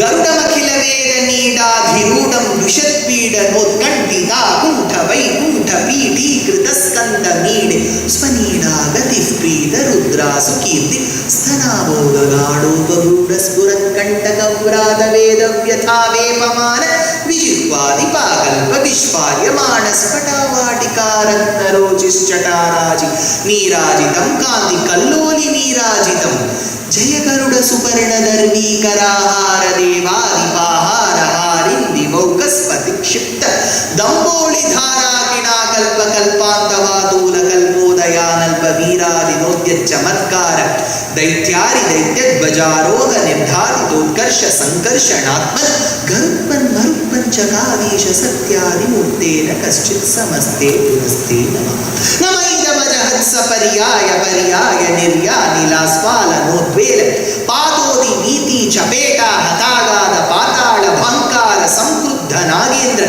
Pida Srinibhava Bhasvanna Kashrena Yechanda Tundaya Nritya Bhujampruve Vajrinedam Shtraya Tubhyam Adhyatma Vidya Videya Videya Bhavatasya Mapa Dayeta Suchami Madhuranugada Pakshi Vaktra Spurattara Kastava Kaschitra Bhanu Priya Shekharastraya Tamnastri Varga Pavarga Prasudip Paravyoma Dhaman Valadveri Darpa Jvaladvala Khilya Pratignyavatirna Sthiram Tattva Buddhi Parambhakti Devam Jaganmula Kande Mukunde Mahananda Dogdri Mahina Antaka. This is Garuda Dandakam, which has been stated by Vedanta Deshika and has been written in a meter that suits the bird flying. The bird has to fly and it flies in a certain way. Marahat saparyaya paryani lasvala nodvera padodi vijija veda hatada patala bhankara samkruddha nagendra. Look at the way, the tone in which it is delivered itself resonates the way Garuda would have flown and gives us that feeling. You don't have to sit with the 3D glasses to watch. The very moment you listen to the way it says itself, it takes you on a roller coaster ride. So this is how Garuda flew. He came and he appeared before Ram. Because Ram saw his brother Lakshmana seriously being affected by poisonous snakes and lying unconscious. So Ram tells, Shakya Sita Samanari Martyaloke Vichitpita Na Lakshmana Samo Bhrata Sachivaha Brata Samprayaka. I can never spot a dutiful and a sincere brother like Lakshmana. Even if I have to search for Sita, probably if not in this world, if I go to some other world, I can find somebody like her. But I can never find a brother like my brother Lakshman. So he was so attached to his brother Lakshman. But at a certain point in time he tells, I can never find a wife like Sita, because even I can find Lakshman. Why he tells this is both of them are inseparable from them. Point that we have to understand. So when he tells this and he is worried about what will be the state of Lakshman, Garuda comes and he is being rescued. Now Ram retorts. He says, who are you? Garuda looks, are you asking me? I have been carrying you all this long throughout my life and you are asking me who are you? He says, Ko bhavan rupa sampannaha divyastra anulepanaha vasano viraje vastre divyabharana bhushitaha. Who are you? That is when Garuda tells, Sakhe Raghava dharmagya ripunam api vatsala abhyarupnyatum ichhami gamishyami yathasukam Nacha kautuhalam karyam sakhitvam pratiraghava kritakarmarane veera sakhitvam pratileksyasi. Garuda tells, probably after you annihilate all the enemies in Lanka, you will know who I am. You will get back to your original state, then you will know who I am. What is the reason? Because Ram, when he was born, when the Lord was born as Ram, he vowed, he took a pledge that he will live the life of a normal human being. If his wife is abducted, he will cry. See, in Krishna Avatara, first of all, he will not let his wife being abducted. That is a different question. 16,108 wives, not one wife was touched by anybody. So he multitasked the entire project very well. But Ram's wife was abducted, unfortunately. But Ram did not use his divine powers. He also started crying. Somebody once asked, when Sita was just separated for 1 year, Ram cried so much. Poor Lakshmana was separated from Urmila for 14 years. Poor Urmila. Urmila must have been happy. That's a different thing. Because Lakshmana was a very short-tempered man. To live with such a man, it is very tough. If you get angry at times, people will respect. Every day if you get angry, nobody will respect. So Lakshmana was one such character. Probably Urmila was quite happy the way she was. So we should not become her advocate or her mouthpiece and understand what would have been her situation. Over-imagination may also ruin our very creativity. So here Ram had vowed that I will live the life of a normal human being. Atmanam manusham manye Ramam Dasharathatmajam. I am the son of Dasharatha. I am a very normal person, he remarks. But when Garuda appears, he is worried because, see, when I am in trouble, will Garuda come and fly? Nobody. Because he is serving the Lord, he comes and flies. So people will now associate, oh, if Garuda is coming, then this must not be Ram, this must be the Lord. So Ram is now worried. So to maintain that, he asks, who are you? So then Garuda tells, wait for some time, you will know. But incidentally, my Guru's Guru, Sridhar Swami, has written a work in Sanskrit where he assumes one conversation. It seems Garuda knew what to answer the Lord. How did he know? Because even before he left Vaikuntham, he was very, very skeptical. Because he knew what was happening on the battlefield. He knew how Indrajit had attacked these armies of monkeys, Ram and Lakshman, with the missile of Nagastram. So he was worried that these people will be badly affected. But he was skeptical whether to go or not, because the Lord had said that this incarnation is meant to be as a complete human being where I undergo the same agony as a normal human being. So he was skeptical whether to go or not. That is when he saw a person of his own clan called Jatayu. Jatayu, just two kandams before Yuddha Kandam is Sundara Kandam, before Sundara Kandam is Kishkinda Kandam, before Kishkinda Kandam is Aranya Kandam. In Aranya Kandam, when the wounded Jatayu is lying on the field, Ram comes and tells, Jatayu, may you go to salvation, I grant you moksha. Will a normal human being do this? There are so many roadkills in your country. Suppose I look at one roadkill and say, may you go to moksha. First of all, I should be sure whether I will go. Only if I am sure, when I have the ticket, I can give ticket to somebody else. Correct. So where will I give the roadkill? Oh, you go to moksha. I don't have the ability. Where will I give? But Ram is now crying. Where is my wife Sita? Who has abducted her? Who has taken her? I don't know where she is. And suddenly he looks at Jatayu and tells, go to moksha. If he knows that he has the power to give moksha, he can very well know where Sita is. Correct. Little GPS is enough to understand where she is. When he is able to give moksha, that is when our Acharya's remark, he had pledged that he will be a normal human being. But he is like a compressed water packet. See, if you compress water inside a plastic cover, beyond a certain point the water cannot be compressed. Then it will make a hole by itself and come. Likewise, all his divine powers were compressed. At a certain point in time, if they are compressed too much, at one point it will come out by itself. Likewise, one such spot is Jatayu Moksha. So this Jatayu attained moksha by the grace of Ram and went to Vaikuntham. And it met Garuda. Garuda is an eagle. Jatayu is a vulture. Both are birds. So Jatayu told Garuda, don't worry, you go to the battlefield and rescue Ram. And if he asks, how dare you come without my permission? All others in Virginia are telling that I am a normal human being and you have come this way. That time Jatayu tells Garuda, you tell him, if you claim to be a normal human being, how did you give salvation to Jatayu? You go and ask him this.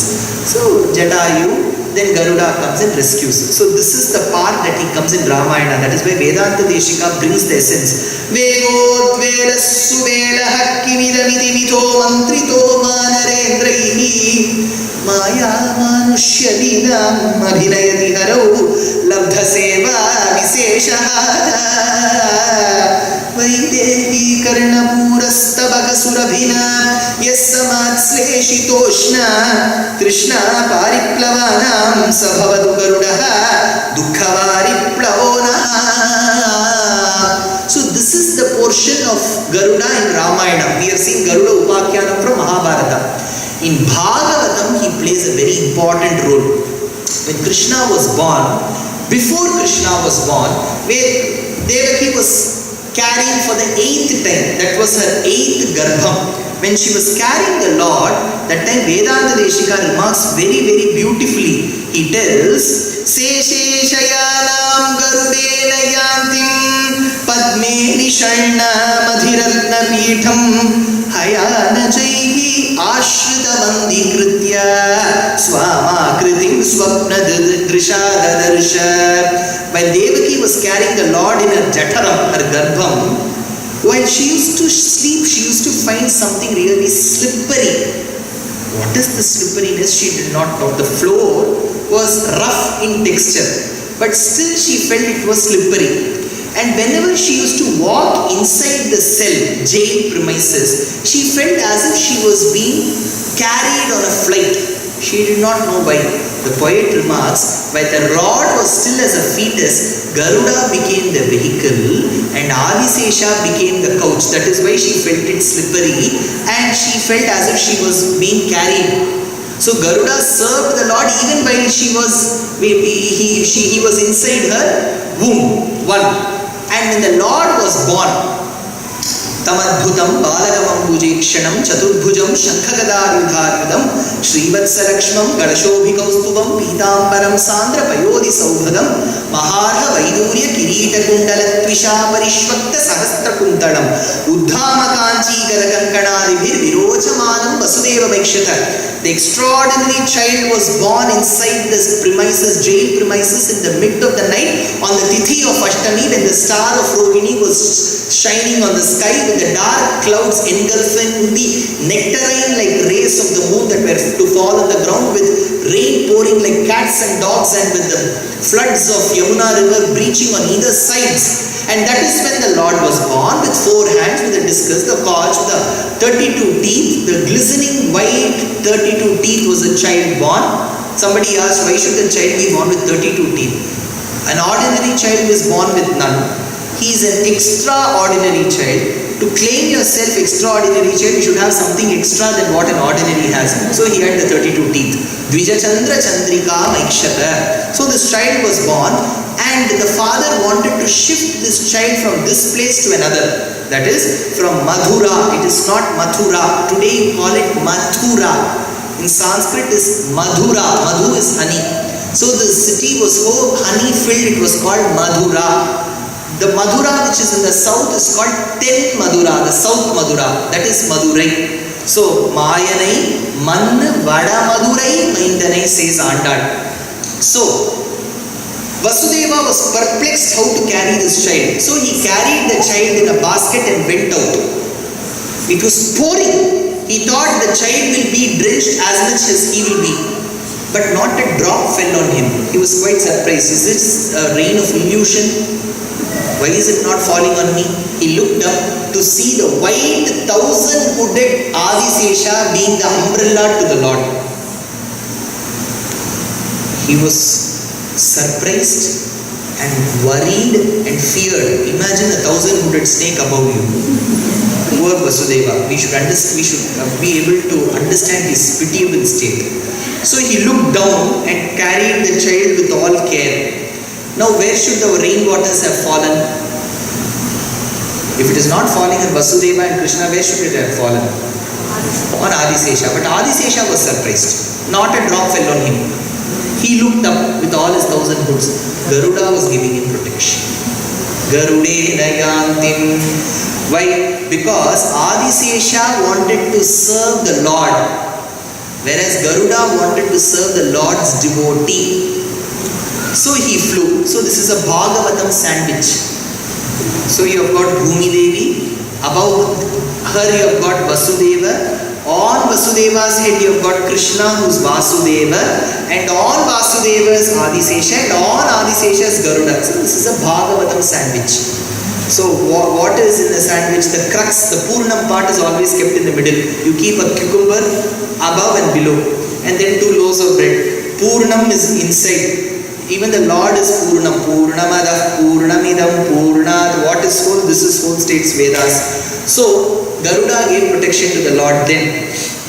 Then while he was flying, Garuda flew above. Why? It is very important that you realize this. Vedas today, if we have to understand, is the science of sound. Vedas are different from shlokas. Vishnu Sahasranamam is a shloka. You can sing it the way you want. Vishwam Vishnur Vashatkaraha Bhuta Bhavya Bhavat Prabhu Bhuta Krit Bhuta Vrit. You can sing. Vishwam Vishnu Vashatkaro Bhuta Bhavya Bhavat Prabhu Bhuta Krit Bhuta Vritpago Bhutatma Bhuta Bhavana Bhutatma Paramatma Cha. You can sing. Because shlokas can be tuned by anyone, anyway. So A.R. Rahman can also do it.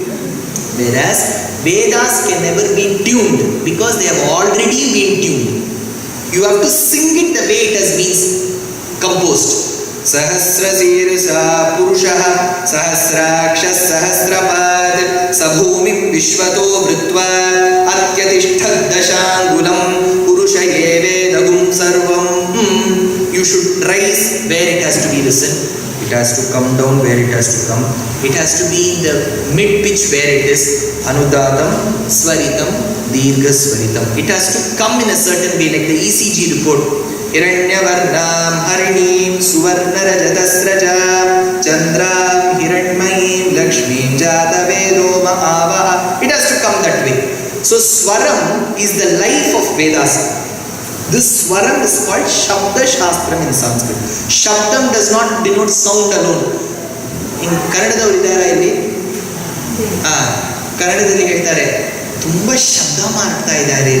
If somebody is making lot of noise, shabda, that is the normal usage. But as per our shastras, Vedam itself is called Shabda Shastram. So Shabda Shastram is based on sound. If sound has to be personified, it is Garuda. So Garuda is a Vedic form of sound. So, swasti nastarksho arishtanemihi swastino. We say, right? Tarkshaha means Garuda. So, Garuda is essentially the form of Vedas. You're getting the point? That is why Vedas speak of the Lord. Vedas speak of the Lord. That means Vedas carry the Lord. Correct? That is why in temples you have got Garuda, who is Vedas, who carries the Lord. Garuda Vahana. So the Lord coming above Garuda means Vedas, which is the scripture, comes down in the form of Garuda, and the crux of Vedas comes above it as the Lord. So that is why Muthuswami Dikshita remarks about the Garuda Seva of Kanchipuram, because every temple is known for some act or the other. Like Tomala Seva of Tirupati is very famous. The Tirunambur Garuda Seva is very famous near Sirgadi. Likewise, Garuda Seva in general is very famous in Kanchipuram. That is why Dikshita remarks, Nida Meghajita Shariram Niratishayanandagaram Kanchi Nagara Viharam Kadi Rakshita Choram Karidosharaditha Prabhava Guru Guharinano Kabira Shukadi Sanduda Garudavaharoham Varada Raja Upasmahe Vanajasanadi Pujidam Varada Rajam. He comes on Garuda. So he came on Garuda, they stayed. One more thing. If you have heard of a place called Nelukote, it is called Tirunarayanapuram, which is very close to Mysore, the royal state of Karnataka. So in Tirunarayanapuram, the Lord is called Sampath Kumaran Chellapillai. Chellapillai means the very pampered child, and he is also called Rama Priyan. So once in a year they celebrate Vairamudi Utsavam. Vairamudi Utsavam means a gold diamond crown bedecks the Lord. It adorns the Lord on that particular night. And 5 lakh devotees, 5 lakh, 0.5 million, 0.5 million devotees come in one night. So I don't know how many people will live in this city. 0.5 million will come that one night. And it is called Vairamudi. Why does it come into existence? Harivamsham states one particular story. Once while the Lord was in Vaikuntham and was sleeping, when we say he is sleeping, what it essentially means is he is doing Jagat Rakshanam.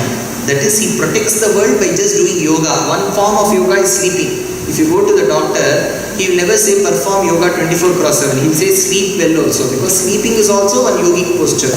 You give your mind some rest. Generally in the daytime also we give it rest only, no problem. But in the night it is meant to take rest. So, we sleep in the night. The Lord sleeps is what we assume, but he is actually protecting the world by thinking of it. For him, he doesn't have to work hard. His very thought of protection is enough for protection. So, his Sankalpa Shakti is so strong. So, Uranguvadavol Yoga Shayum Perumal says Alvar. It looks as if he is sleeping, but he is not sleeping, he is performing yoga. How do we know that he is good in yoga? That is why Sanjaya remarks, Yatra Yogeshwaraha Krishnaha. Wherever the king of Yoga Shastra is, his name is Krishna. So he is a king in Yoga Shastra. So to us, it looks as if he is sleeping, but in reality he is actually performing yoga.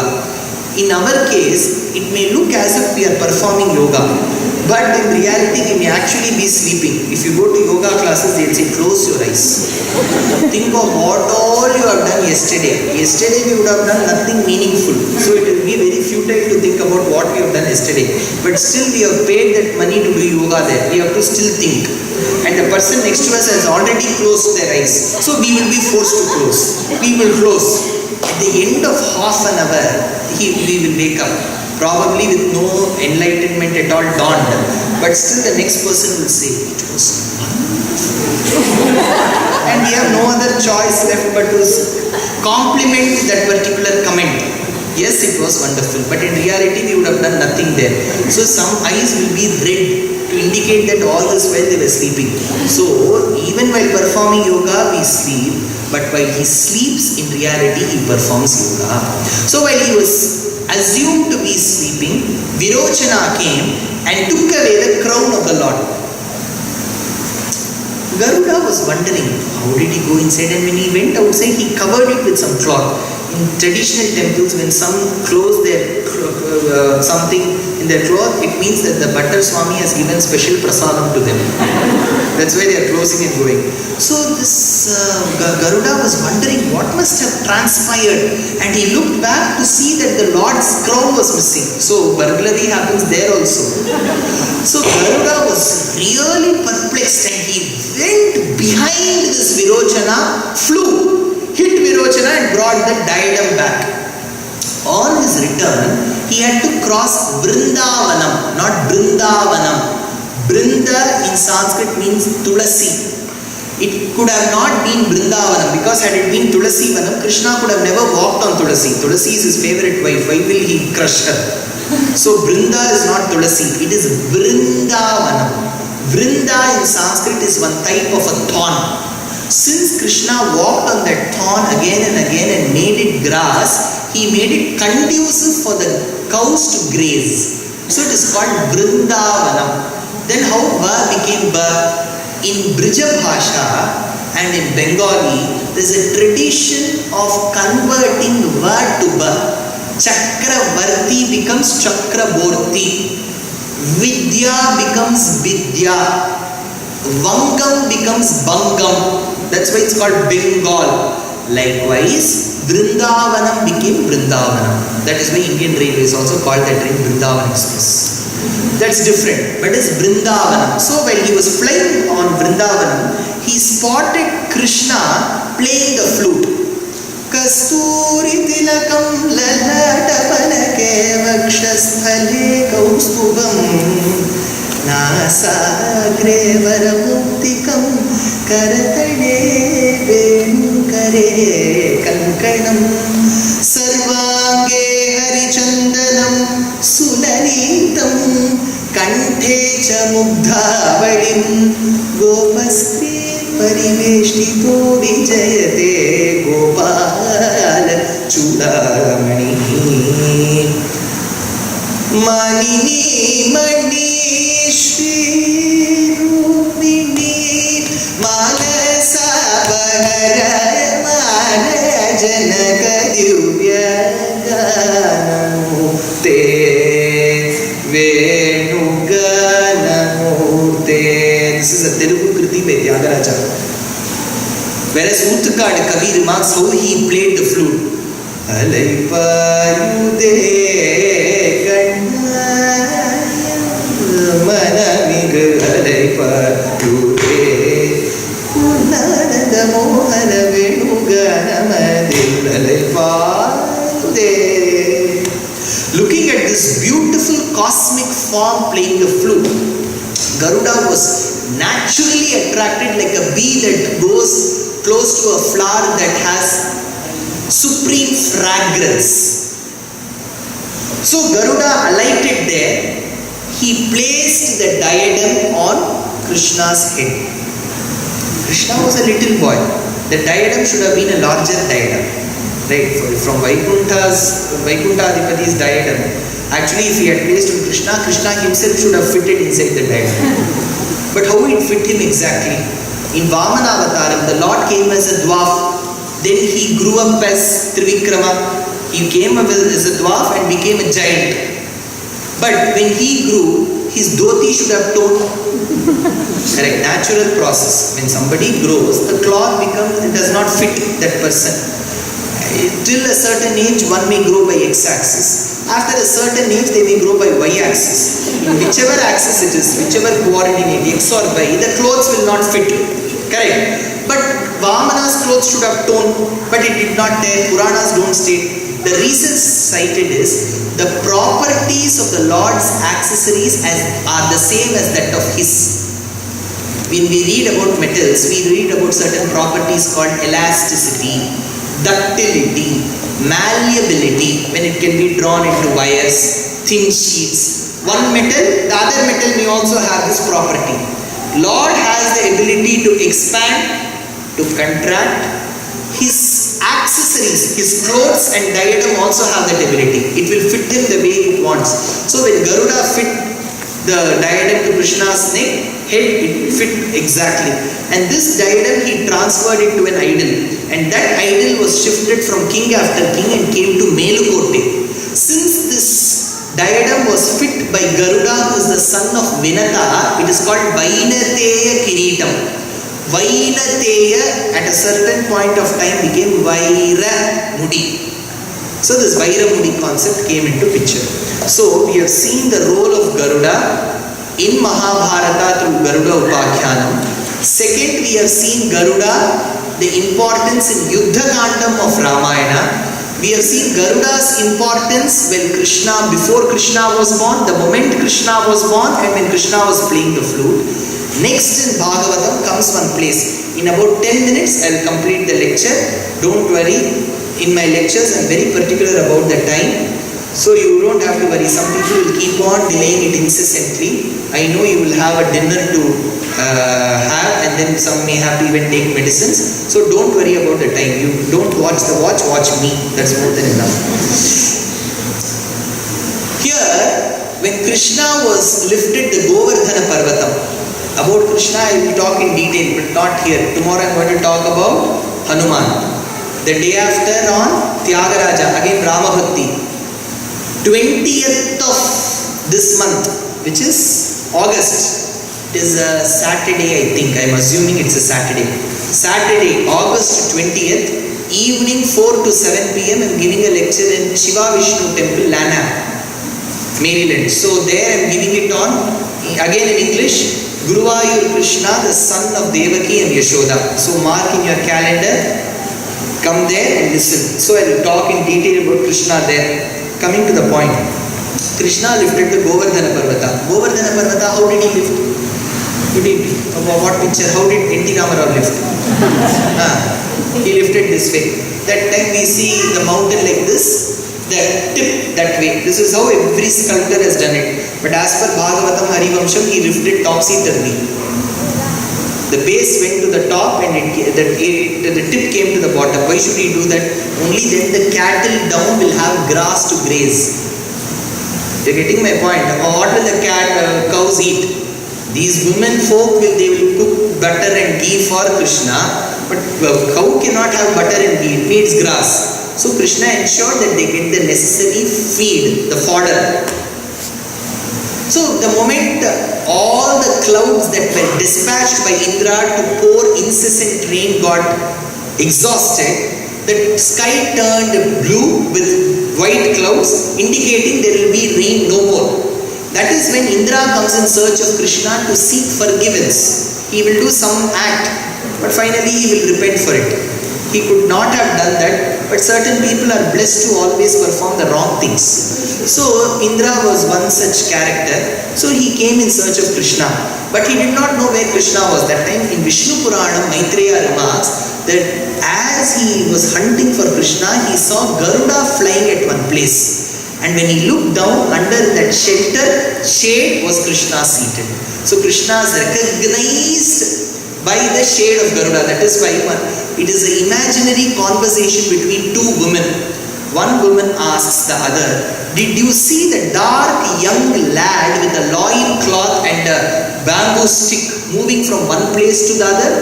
The other one says, "I do not know his name, but I saw one such boy who was walking in Vrindavan under the shade of Garuda." This imaginary conversation has been mentioned by Andal.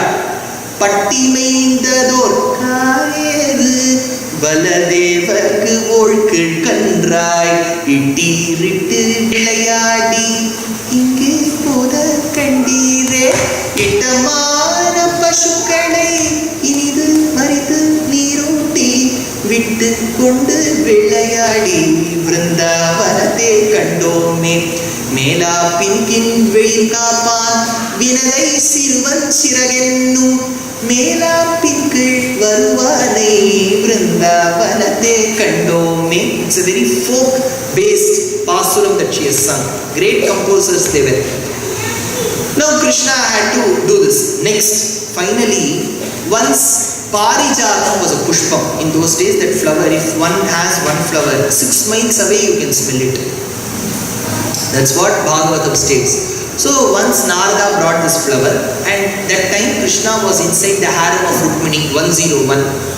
So he was inside that particular room.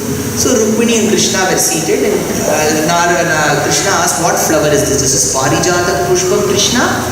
Whomever you want to give, you give this to. So from Narada, Krishna took and gave it to Rukmini. He had no choice. He gave it to Rukmini. Rukmini was seated. Narada could have kept quiet. He had his own duty to mind. But he went to 102, Satyabhama's house. He went and asked Satyabhama, Satyabhama, can you smell something? Few minutes he should have questioned it in a different way. Can you smell something burning? That's different. But can you smell something? Satyabhama said, yes, some good smell. It is actually Parijata Pushpam. I gave it to Krishna and I told him, you give this to one person whom you think is the most favorite. And surprisingly, he gave it to Rukmini.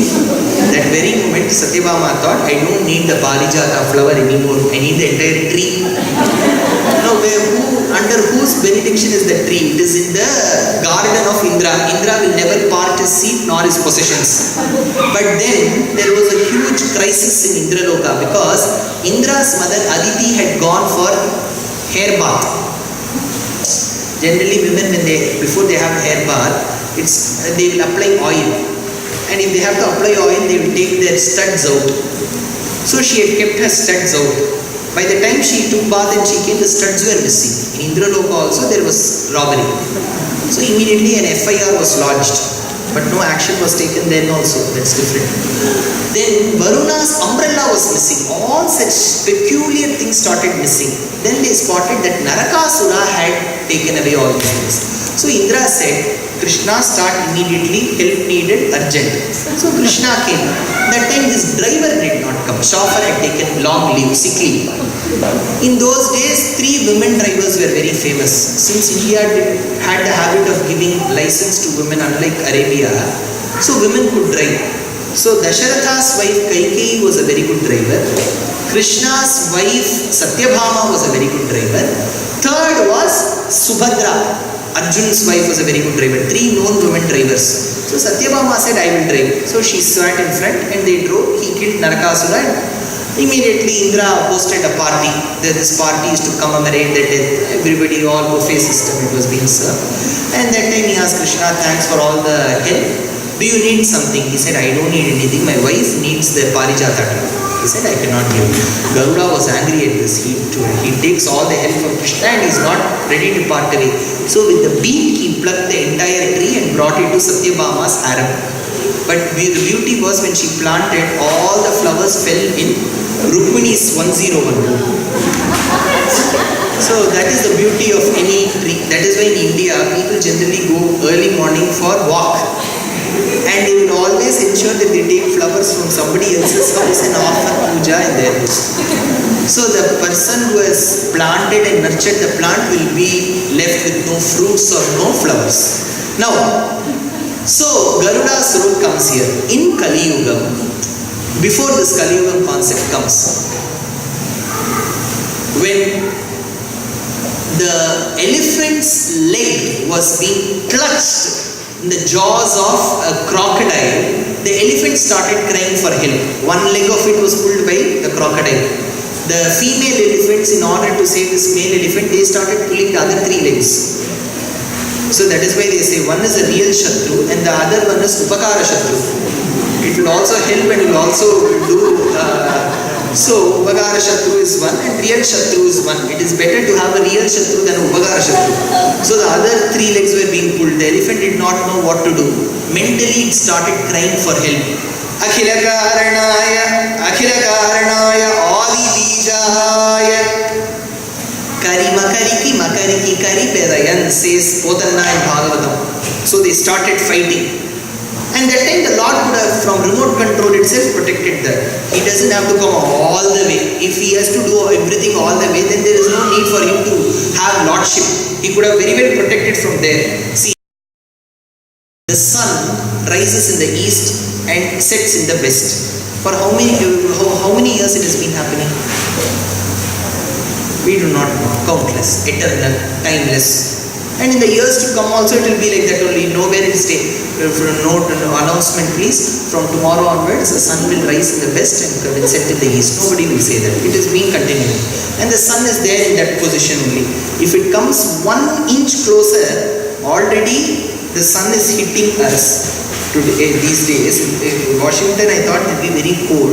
It is too hot. Now I feel as if I am in Chennai. So, it is hitting. Imagine the sun plans to be very affectionate to us and moves 1 step closer. It will be even more hot. But all these astronomical bodies are standing in the position where they are meant to stand. Dhyauhu, Chandraha, Arkaha, Nakshatraha, Kham Dishaha, Bhurmahodadhihi. They are all standing in their respective places. How? Vasudevasya Viryena, because Vasudeva has the control of it. That is why we say Devusa Chandrarka Nakshatraha Khamdisho Bhurmahodarihi Vasudevasya Viryena Vidhritani Mahatmanaha. He has his divine will and power that makes these astronomical bodies stand where they are meant to be. So if the Lord wanted to protect the elephant, he could have said, let me protect the elephant, press button, enter, it would have got protected. But he came there and rescued the elephant. Why? Because the elephant, being in its immaturity, had created a picture that the Lord is the one who cries Shankha Chakram and is the one who will always sit on Garuda and come. So if the Lord had protected from remote control, the elephant would have thought that there exists no such Lord. So to prove that the faith of the Lord is very important, the Lord sat on Garuda and he came. That is why Alvar remarks, Meenamar Poigai, Nanmanar Poivan, Vetkayinodu Shennadindu, Kanamar Vedam, Kayeduthu Alara, Karadan Kalini Kadava, Anayin Tuiram Tira, Pulvurdu Shendru Nindru, Adidottanai, Venamar Sholai, Madamamaile, Tiruvallikeni Kandene, Pulvurdu, he sat on Garuda. So Garuda has been positioned very beautifully as per our Shastra, and in Kali Yugam, we had Vedanta Deshika, the great scholar and philosopher par excellence, who was walking in the forest, being jealous of his repertoire and also of his fame. A snake charmer was dispatched, and where he let all poisonous snakes move. And all these poisonous snakes were asked to move from their cages and they started running. And when Deshika recited the Garuda mantra, they all went back to the place where they were. But one snake managed to escape and move towards him. That is when he recites the Garuda Dandaka, where a Garuda comes and takes the snake away. Now the snake charmer, being worried of his profession, he requests Deshika to bring the snake back. He requests Garuda and Garuda drops the snake. This happened 750 years before is what history records. But in whichever case, in our Shastras, we give importance to every creature that we see. If we think that the pig or the swine is meant to be ridiculed, the Lord was born as Varaha. If we are afraid of the Simham, he was born as Nrisimha. If we think birds are vulnerable, he was born as Hamsa. If we think that the fishes are aquatic and they can't live without the water and they are very vulnerable, he was born as Matsya.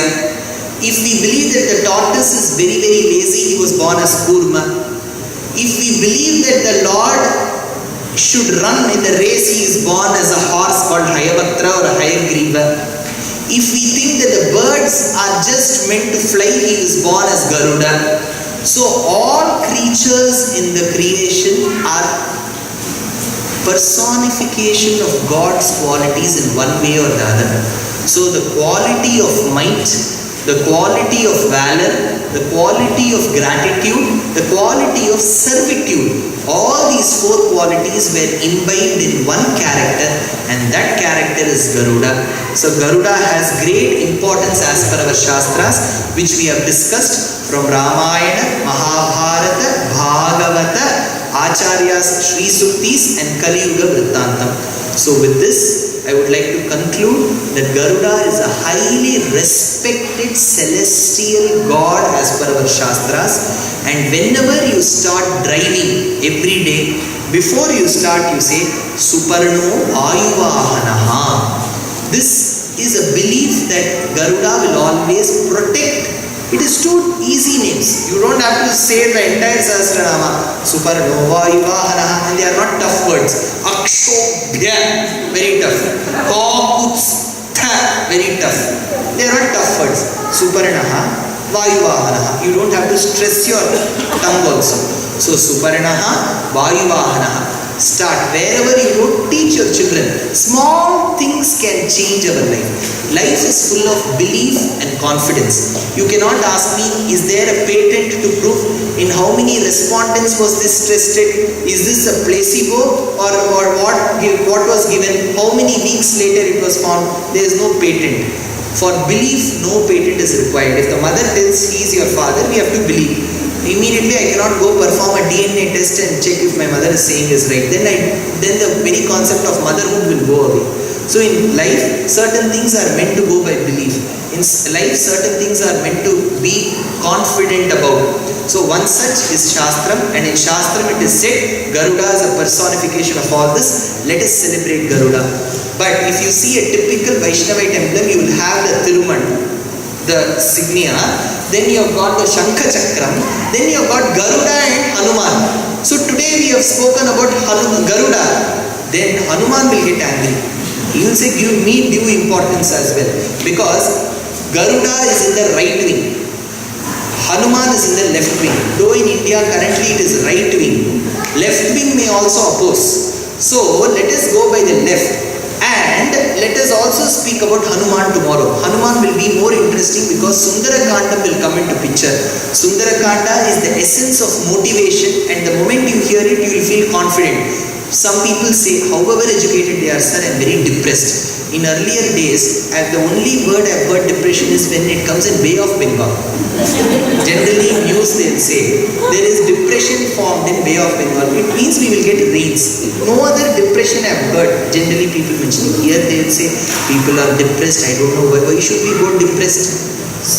Troubles will come. Hasn't it come in the past? So we should be able to overcome it. Sundarakandam is the best way to overcome such kind of depression. So you bring such depressed people tomorrow. We will cure them for free and send. Hindu temple of Virginia is going to cure them. So bring them here. Since this English is comprehensible, though I may not speak the accent what you all speak, masters and fast, but still it is understandable, right? You can still understand. Hope my English is not that bad and I'm not using inappropriate words, and or my English is that grammatically that futile and wrong. So when it is comprehensible, when it is enjoyable to some extent, though the only problem is you need to keep looking at me for 2 hours, which is not worth so. But still, what to do? The content is more important than the person who is delivering it. So you can bring more people tomorrow and more people the day after. Telugu varu unnaru kada? Virginia area lo. So you bring Thyagaraja has sung so many Telugu kritis, and Telugu people should listen more than Tamilians. So bring them here, I will sing, I will give the lecture on Thyagaraja with my own Telugu. Even if you find mistakes, it is okay. I am not as good as Chaganti in Telugu. But still, you can bring them here, let them listen. It is very important. So just 3 days you will have to spare. If I trouble you every day, then you can understand. So it is just 3 days, and thank God sun is not setting in your city till 8 p.m. I feel as if I am still delivering in the evening. By now everybody in India would have slept. But still, sun is helping us. So bring your sons also tomorrow for them to be rising sons. Thank you. Kavitarkika Simhaya Kalyana Gunashaline Srimate Venkateshaya Vedanta Gurave Namaha. 2 hours, 3 minutes, 20 seconds. Sorry for the 3 minutes extra.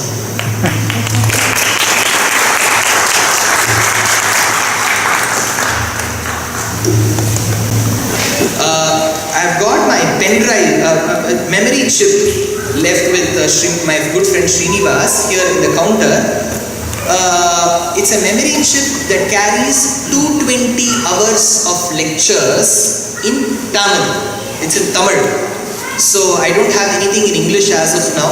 So people who can understand simple Tamil may buy source. 220 hours, Ramayanam 22 hours, Bhagavatam 29 hours, Vishnu Sahasranamam 86 hours, then Sankalpa Suryodayam, then Deshika Charitram, Annamacharya Charitram, Bhadrachala Ramadas Charitram, all in Tamil. So people who can understand Tamil may buy so. It is a memory chip of 16 GB that carries the data. There is also a card holder that you can put into where you can use it as a pen drive. So this is the chip. So it is available today, tomorrow and the day after. These 3 days if you are not able to buy, you can buy it from Maryland as well. Thank you. शान्ताय कल्याणनिधये विधये Shreenam श्रीवेङ्कटनिवासाय श्रीनिवासाय मङ्गलम् श्रीवैकुण्ठविरक्ताय स्वामि पुष्करिणीतटे रमयारममानाय वेङ्कटेशाय मङ्गलम् मङ्गलाजातनवेङ्कटाय पुरोगमे सर्वैश्वरपूजयास्तु मङ्गलम्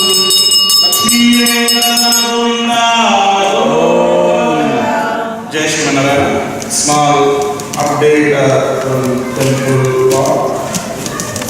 Garuda Makhila Nida Dhirudam Dushatpida Notkantida Kuntha Vaikuntha Piti Kritaskanda Nide Svanida Gatif Prida Rudra Sukirti Sthanavoga Gado Garuda Spurat Kantaka Vrada Veda Vyathave Pamana Vishwadi Pakalpa Vishwarya Manas Patavadikaratna Rochis Chataraji Nirajitam Kandi Kalloli Nirajitam Jaya Garuda Suparna Darvi Karahara Devadi Pahara Harindi Vaukaspati Kshipta Damboli Dhara Kina Kalpa Kalpantava Dula Kalpodayanalpa Veera Dinodya Chamatkara Daityari Daityat Vajaroha Nirdhari Dotkarsha Sankarsha Natman Garuppan Maruppan Chakadisha Satyadi Murtena Kaschit Samaste Puraste Namaha.